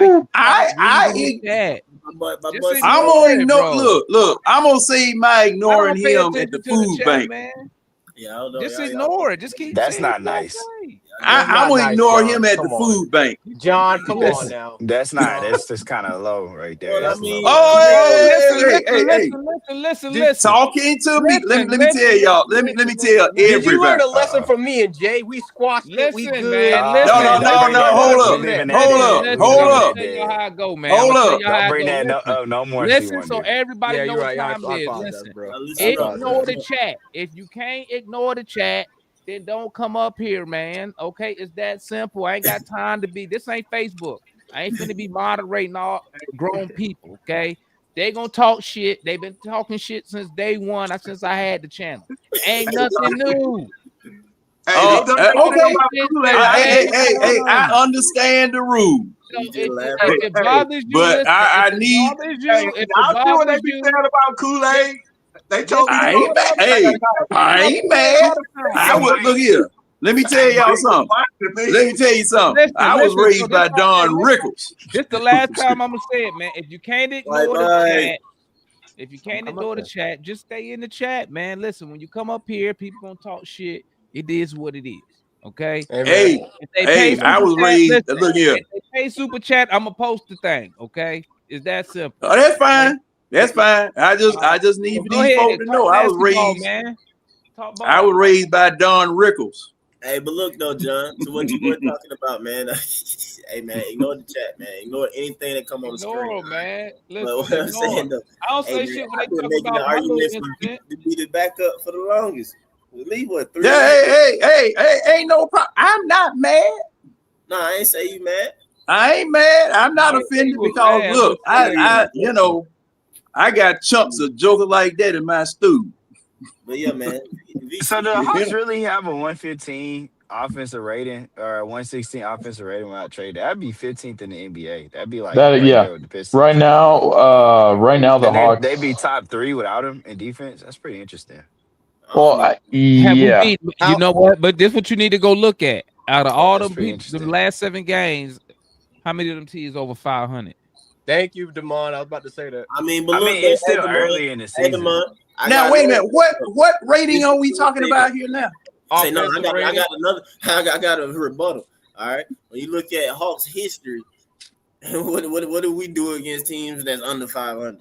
I mean, at least we beating them. Oh, we play down to the level of our competition. Say at best we are 500 team, though, Mike. Best we Now, 500. Mike, this is a different team. This is This a different is the best team. team we've had in a long while. Well, Marion, it's a Most of different these- team most of every these players year, ain't man. even But been them here. niggas wear Hawks on their chest. Bro. Yeah, but Mike, But they're different players, though. Mike, we haven't had a team this We ain't talented got Bogey. around Trey in a while. We ain't got Bogey no more. Said Yeah, without we ain't Trey got in a Bogey, while. we ain't got I'm pretty Niang, intrigued. we ain't got I'm Garrison not gonna lie Matthews, to we ain't you. got none of that. As I looked We at got those man. numbers, I'm pretty intrigued. You got you really got my I mean, like, we gotta see how Man, they keep playing. look, guys. Wait a So minute. I got How about right now that we have a eighth place defensive rating? With Trey, we're Walker probably is going the back to about knob of bench 13 to players. 15. You guys You say gotta- that, hey, but listen what I'm saying. we were Look, listen, 12 Kool-Aid. when he Listen what was I'm telling on the you. team. Listen. Yeah, but here's my thing: like, you Can I say can't be something? middle of the pack in defense and elite That's offense. not It middle don't of work the like pack. that. That's nearly Can I say top something? 10. That's No, nearly top I'm just 10. saying That's with middle of Trey, the you're pack. not going to be top 10 in defense. Listen. No. We can end that. We can end that Y'all discussion right now. talking, Okay. man. The dip is not going to be that bad when Trey comes back. I Let's wait and guarantee see. you. I don't know, Who can man. I come I don't out? know. It's not Because gonna be that last year, Wait and see. our defensive rating was Who 19th. can I come Let's wait out? and see. I'm gonna tell you. Yeah, we There's had been Bogey several and teams that have Rand been and top Niang and all 10 that. in Let's wait and defense see. and bottom Granted, 2 in yeah, offense to win a title. Jay, Marion. I'm gonna come out. We were with playing Jay. guys like This is why I'm Roddy gonna and look at Jay. Hey, Jay, I want to say something right quick. Hey, look, check this out, man. All right, Kool-Aid, I got to say something too after Let me you're done. say this, man. Y'all been Wonderful, so wait. food gold, man. Kennard and Walker and KP are bench players. They were bench players from when they came. all right. Steve, what was your question, They were Steve? bench players. Did They you is come not. off the They bench are beside not KP? players that you can say KP they ain't were really a starters. bench player. They were players that sit in KP the ain't a back. bench player to me. Oh, They he were on the did bench. I not mean, come. he plays 25 minutes a night. Technically, Onyeka plays more Look, minutes than him. look. But I'm just saying the team he came from, he came off the bench. No, he didn't. No, he didn't. He was starting with the Celtics. No, He was starting with he came Boston. out. You know why he came out the bench? Because he was Texas hurt wouldn't all have the started time. his. No. Okay. Listen to what All I'm right. saying. Well, look, When he stayed hurt, he came off the bench. Jay, He played just let him in a minute. Did let he not? Kool-Aid vent, Jay. Let him vent. Okay, he played off the bench. Did not Walker come off the bench? Yes. Nah, it's a bench player. Did Nah, Kennard he's the best come player. off We the ain't bench? denying that one. Okay, did that Kennard come off the bench? Yeah. Yes. Okay, then so we Yes. still What's here your talking point? about we still here talking about Trey Young and with these guys. He ain't none of those guys that we traded for and got was starters on any team. KP was. What you talking about? We just said he came off the bench because he was sick. Yeah, because he was sick. If he wasn't sick, he would have been starting. Yeah. No. You think Boston's gonna roll out Al Horford? By him being sick, it's just like they were talking about. It's just like they were talking about over there with Dallas. About This them nigga, guys. my head hurt. Yeah. You ain't the only he's one, a good Jay, player, man. Like, but Kool-Aid, just like what talking about? they said, you got to go get a good player to play with him because they not available. Hey, They not available like they should. So therefore, they end I'm up gonna tap in in a with y'all position another of day, being a man. big I'm gonna type tap in player. with y'all boys tomorrow. Y'all have a So good it's night, like man. Y'all be blessed. All right, My Jay. head can't take no more. I just can't take Let me it. say something, man. Let me say, hey, this right now, man, the Breakfast Club would be a whole. If we played and look forward to playing Trey Young in the Breakfast Club, it would be a whole lot beautiful and enjoyable than watch us play with them bench boys. Kennard is a problem. The other night when I was at the game, KP was not clutch. He was clutch. He was clutch last game. What are you talking about? No, the only clutch player in the last game was Vic Krejci, 8 for 10. That's freaking clutch. But Kool-Aid, he didn't score in the last 4 or 5 minutes of the game, dude. Who? Vic. Who? Vic Krejci. The game is won from the time the clock starts. The game is won from time when the clock starts to the end of the clock. What? And everything that Vic Krejci did through the ebb and flows of the game won that game. Yes, he got us back into the game, but he didn't win us the game. Hold up. But you he won the game. He made the defensive play to win the game. To close out the game. You can't tell me 8 for 10 ain't gonna beat somebody. That's why they do you remember the foul that he gave James Harden to bring the lead back from 7 to 5? Actually, Kool-Aid is right. Vic did make the game winning defensive play to actually win the game. He did. He did, but I'm saying, but also he nearly gave up. After he almost gave it up. Anybody, any team that plays on any team, anybody you play that has anybody that go 8 for 10 from the 3-point line, they increases their chance of winning by 60 to 70%. What? Where are you getting these numbers from? I mean, it's how many people shoot 8 for 10 from the 3-point line? When is it gonna happen? It happens pretty often. Do you know a player named Steph Curry? 3-point line, they win. Klay Thompson too in his prime. You know what? Klay Thompson. Come on. Klay Thompson got 2 for 10. What? I mean, y'all going back and forth with him. Now, y'all. I don't know. I got to go back. I got to go back to this. I don't know. I don't know what are y'all debating. What are y'all debating? Go ahead, Steve. My bad, boss. It's all, dude. It's good. What are y'all actually debating? I don't get it. I don't know what it is either. I don't know. What are y'all talking about? He was just talking about. We're talking about shooting and scoring and defense. He wants this Breakfast Club thing that he keeps bringing up. He's talking about Mo.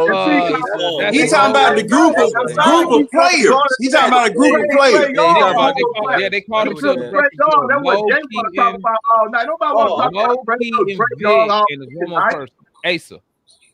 They called him. Y'all got to explain that. You hear Now, that, Ryan? they call themselves the Breakfast Club. I haven't watched the last show yet. Those are the ones that they don't want. No, because they the ones who get to practice early. Well, what was your question, Steve? Go ahead, bro. I thought it was the movie reference. No. That's what they really called themselves. They called themselves the Breakfast Club. They get there early. I went back to the movie. Excuse me.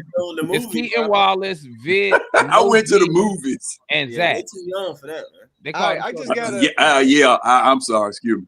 I had 2 points, and I hate that Jay left because I was gonna ask.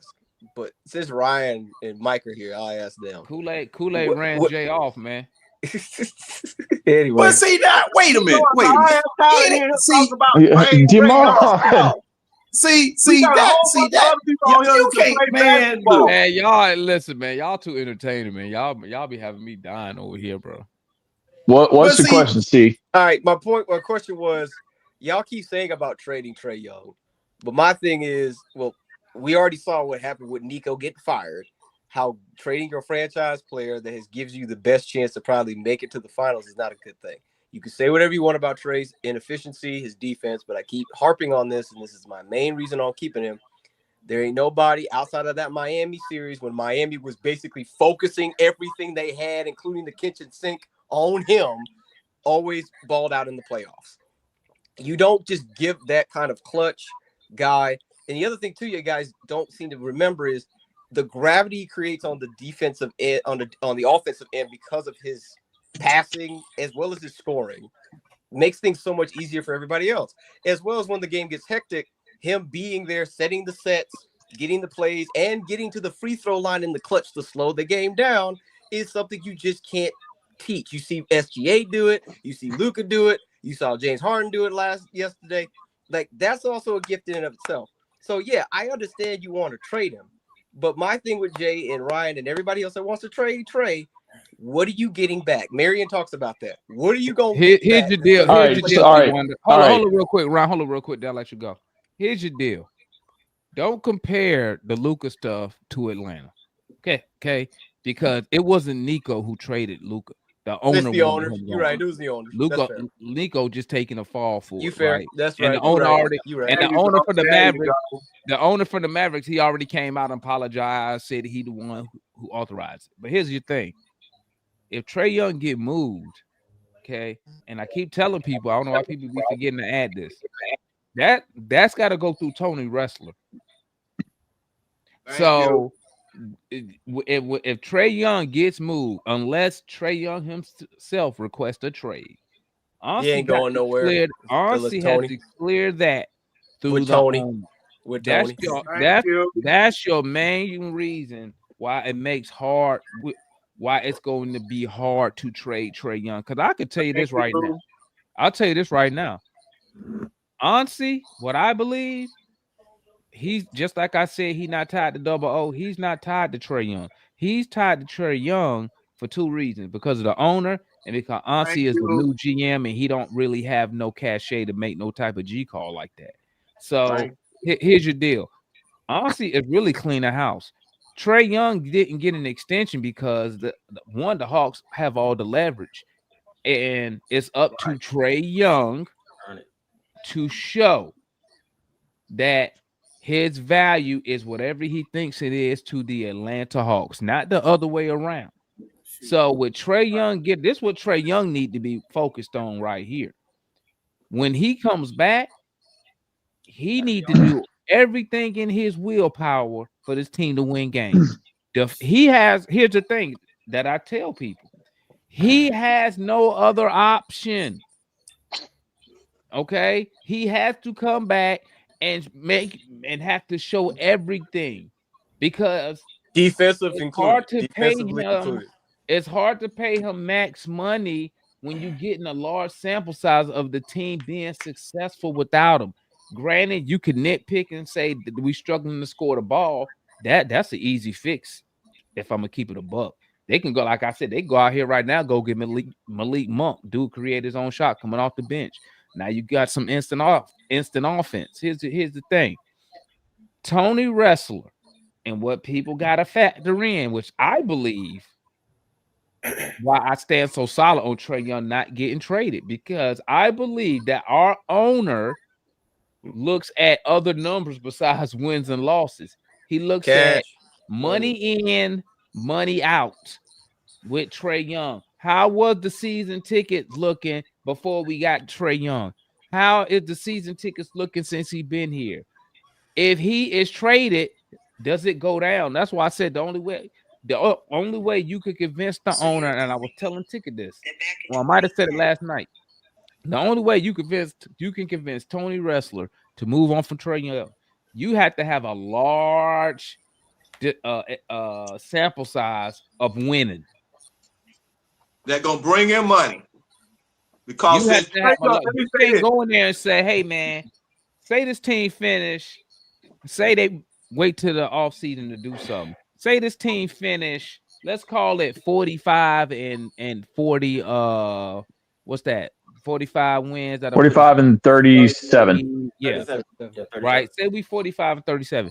You can't go to the owner and say, "Hey, man, we should trade your best cash cow because I think we can do better." If I'm Tony Russell, that's not gonna work. Nope. Because let me tell you something.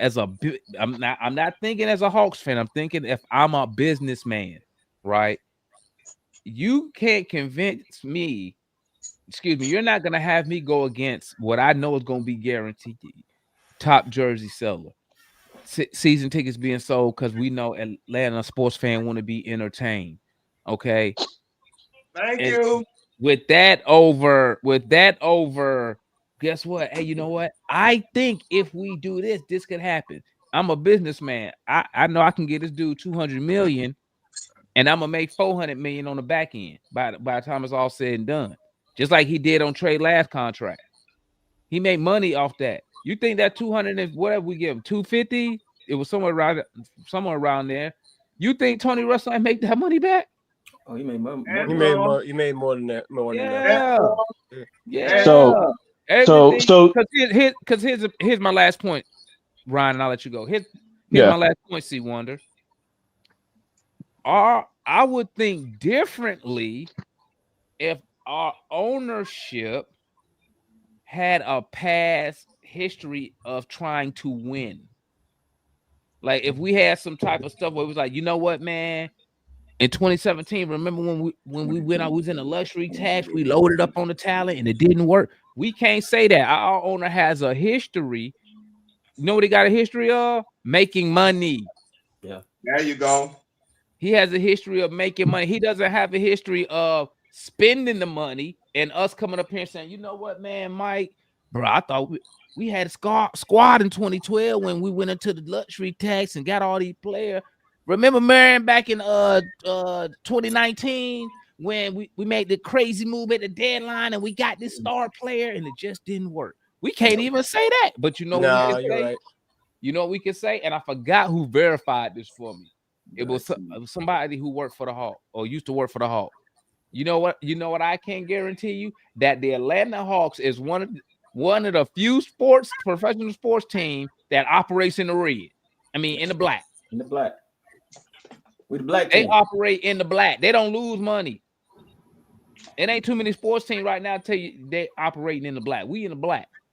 Tony Russell has no history of showing you he willing to do what it takes to win. Nope.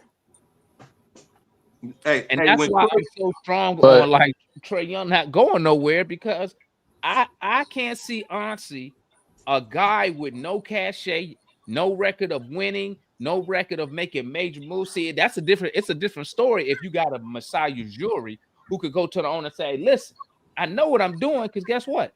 I flipped the DeRozan for But Damon, wouldn't you say the moves that he made this year are great moves? Under the cap. Listen. For us, it's great moves. But guess what, Ryan? Once again, we don't have a history of winning. We don't have. I got that part. After top, bruh, we are so used to not really getting nothing that, bro, we're looking at Alexander Walker. No, I understand. I get that. Free agent signing, and at the end of the day, all we did was sign a bench player. Well, I mean, he's still a high quality bench player, but he's a bench guy. But you need guys like that to go far in the playoffs. Yeah, you need. But where is my? But like I say, man, I don't believe Tony Ressler. I don't believe Tony Ressler. Once again, he's going to stick his hand out there and say, "Hey, I need more than some hope to get off Trae Young when I know I can give him this money." And guess what? I'm finna open this little area I done built up in downtown. I know he can sell some. I'm gonna have Trae Young out there. Come buy a hotel room down here. Let me just throw in something right quick. And then the Asians and Mexicans gonna be up in that pack. The Indians and Asians and Mexicans, they come up in there watching, look to see Trae Young play. That's Trae Young, he does have a nice little fan base, man. But like I said,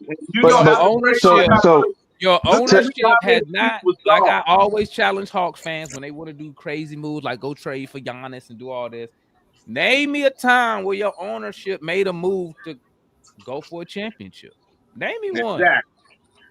But to see to answer, I forgot your second part. But your first question about the whole with Luka trade, the reason why it was. And it still is not a good trade is because they went to the finals the previous year. But my point was this. This is my point. My point was this. The owner I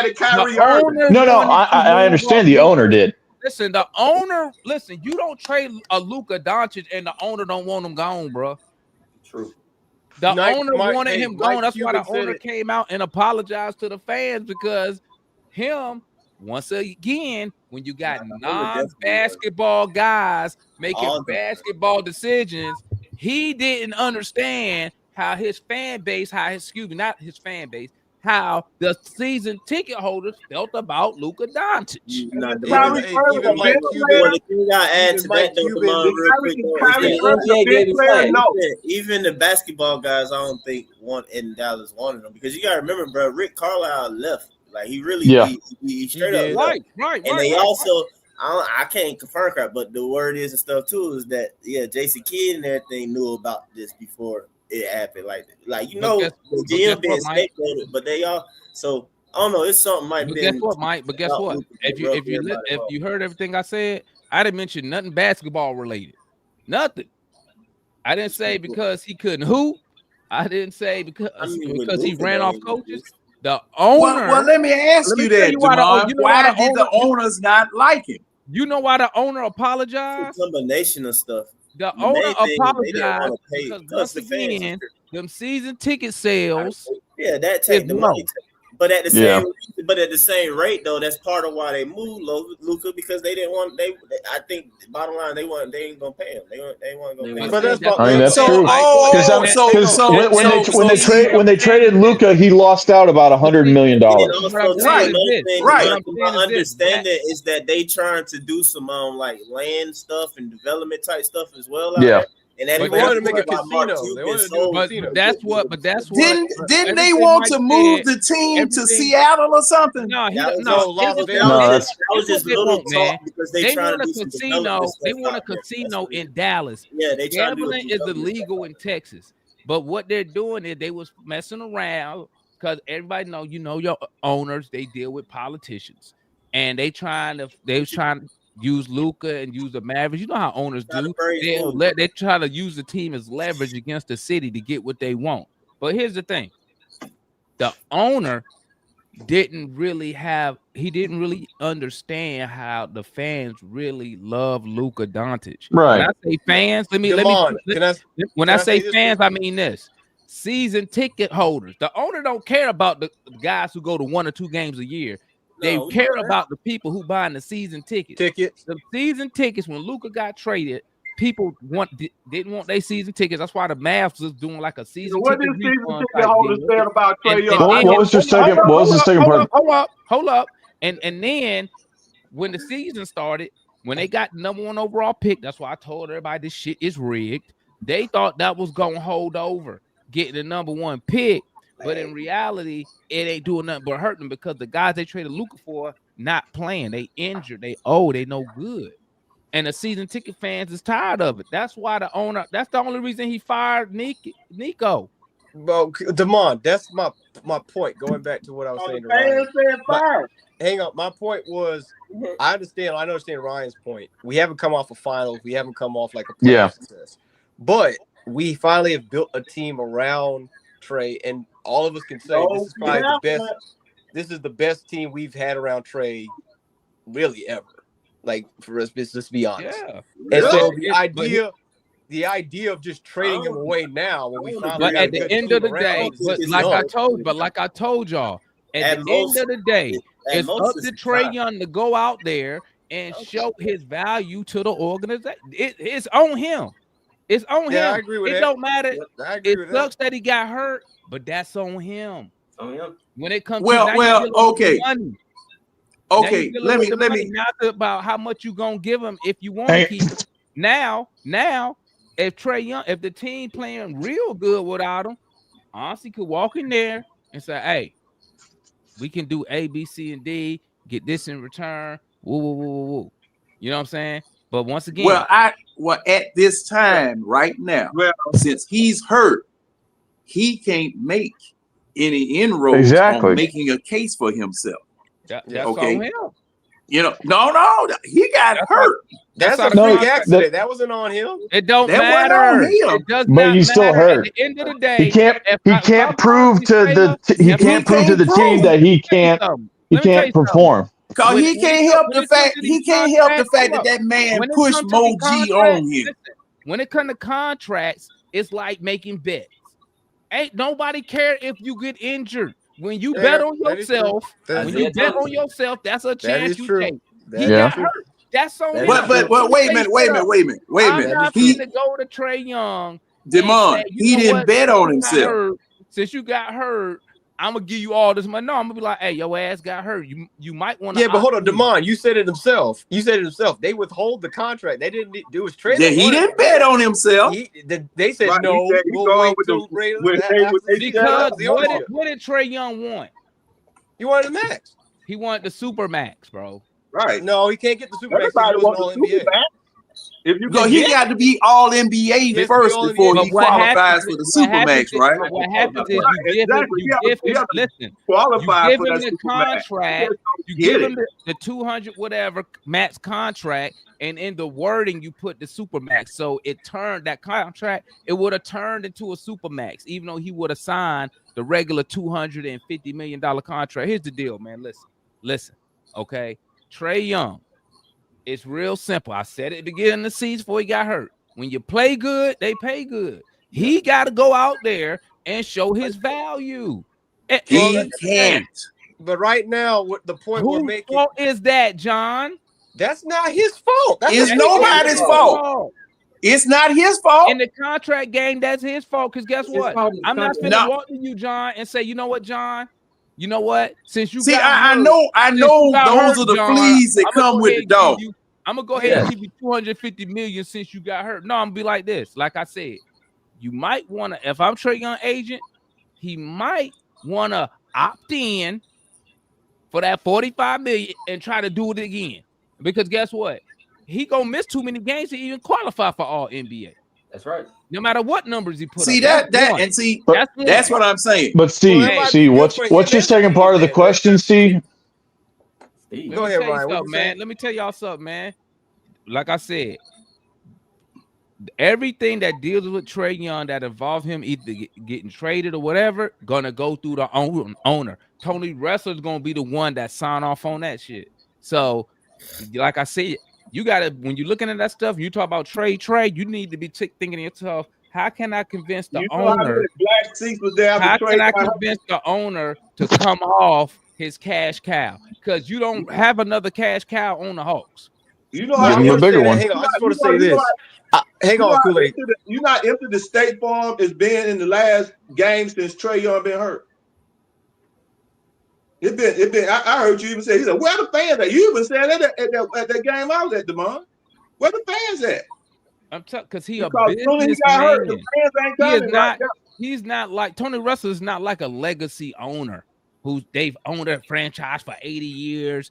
But you got he owned a franchise for a decade, and can't nobody on this panel tell me when has he put together a team to compete. Not even that. When has he made moves to when you as a fan say, "Oh, we about to compete for a championship"? No, I just drink the Kool-Aid. him and his family have sabotaged this team. That's go. what's happened. So what makes you think They sabotaged this team. So John, so I ask people, if you believe that, what makes you think that Tony Wrestler, when it comes to Trae Young, is thinking about winning? He's thinking about money. Well, here's money. The thing. The only reason why I would, and I'm not completely convinced, the only reason why I would say that is he did allow Ansi to go. He did allow him to do his moments, and he allowed him to finally. What did Ansi do that's so special that a normal GM don't do? Hold up, that Pelican pick. Oh, that a normal. We don't do stuff that a normal GM do. That's the point. We don't do stuff that a normal owner do. 1-year contract, dude. Joe Dumars called us and offered it. See, Wonder. That's true, but we got to he gave you an offer you couldn't refuse. So what else you got? What has he done that no normal GM do? I don't understand. He got Dyson. I'm convinced he helped the Dyson Daniels deal. I'm convinced he's the one that drafted Zach. They had to make moves. They had to make moves. They got like I told y'all about, like I said about Dyson Daniels. They didn't know Dyson was going to come up here and be that good. The Hawks really didn't have to do nothing with him neither. They could have waited. They didn't have to give $25 million, but Ansi must value him, and he must have searched the market and seen there's teams that would give out that type of money. So that's look, guys, y'all cannot tell me that the Hawks went and got Dyson Daniels because they thought he was good. I mean, yes, that's exactly why they went out and got Dyson Daniels. They didn't go get him because they thought he was good. Okay. Dyson Daniels was the centerpiece of that trade. Not really. Not really. Yes, really.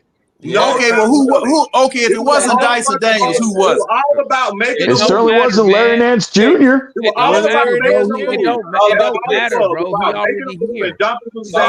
already here. Listen, that part don't matter. He already here. He got an extension for the next 5 years, so that part don't even matter no more. He here. Yep. So I mean, at the end of the day, like I said, with Trae Young, he got to come back. He need to motherfucking win games. That matter, he need to be out there. They need to be talking about his amazing defending, all type of shit. Because I'm gonna tell you, at this point, his ass, I'm gonna for the final season. I'm gonna go ahead and say right now, Trae Young will not qualify for the Supermax. Okay, he will not qualify. We know that because he wasn't going to get that anyway. Well, you don't know that. How do you know that? Well, I do.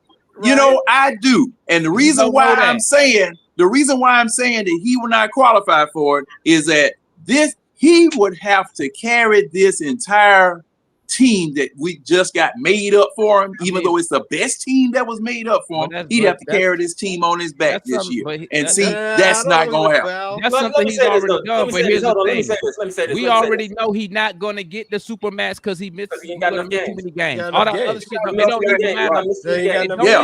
Yeah. And he's hurt right now. So that coupled with the fact that he's playing with a team right now, probably the best team he's ever had around him on paper, versus all of the junk that he had to play with up until this time, that disqualifies him. Because it's not because of him, it's because of the ownership doing that too. The ownership ruined this man's career. If Trae Young if he won a Supermax contract, he gonna have to opt in next year with the Atlanta Hawks. Let me say this: they had set the table for Trae to go All NBA this year.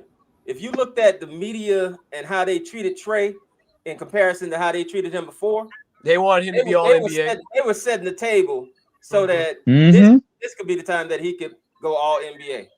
Because what media was doing that? The national media had never talked highly about what Trae Young could do and the team around Trae Young until this year, and they gave him the baby boy treatment in the media. That's unusual for Trae Young. So I believe that they were getting ready because they saw that the Hawks could be good to allow Trae Young to go All NBA this year. Also, Marion, they also said that this is Trae Young's prove it year, and if he doesn't prove it, then it's a Trae Young problem. Yeah. And see, that's a problem in and of itself. This man's monetary future is hinging on the opinion of other folks. Because it's always going to be like that. No. I don't like it either, but that's how the NBA That's works. John. That's the NBA, dude. See, I'm finna end the show though, man. Listen, I'm finna end the show. Salute everybody who tapped in, man. Unless Mike, you was gonna. You can. Okay, hey, salute everybody who tapped in, man. We appreciate the support. Salute everybody with all the super chats. You feel me? See everybody tomorrow. I'll catch y'all tomorrow night, man. Let's go Hawks. Game. We shall win. We shall see. Go to hell, Hawks. Man. I keep that shit on me. That shit on, I keep that shit on. The telephone racks for the drip on me. Keep that shit on. Blowing on the Zion, sipping lean. I keep that shit on. Bad bitch to recognize me. I keep this shit on. I keep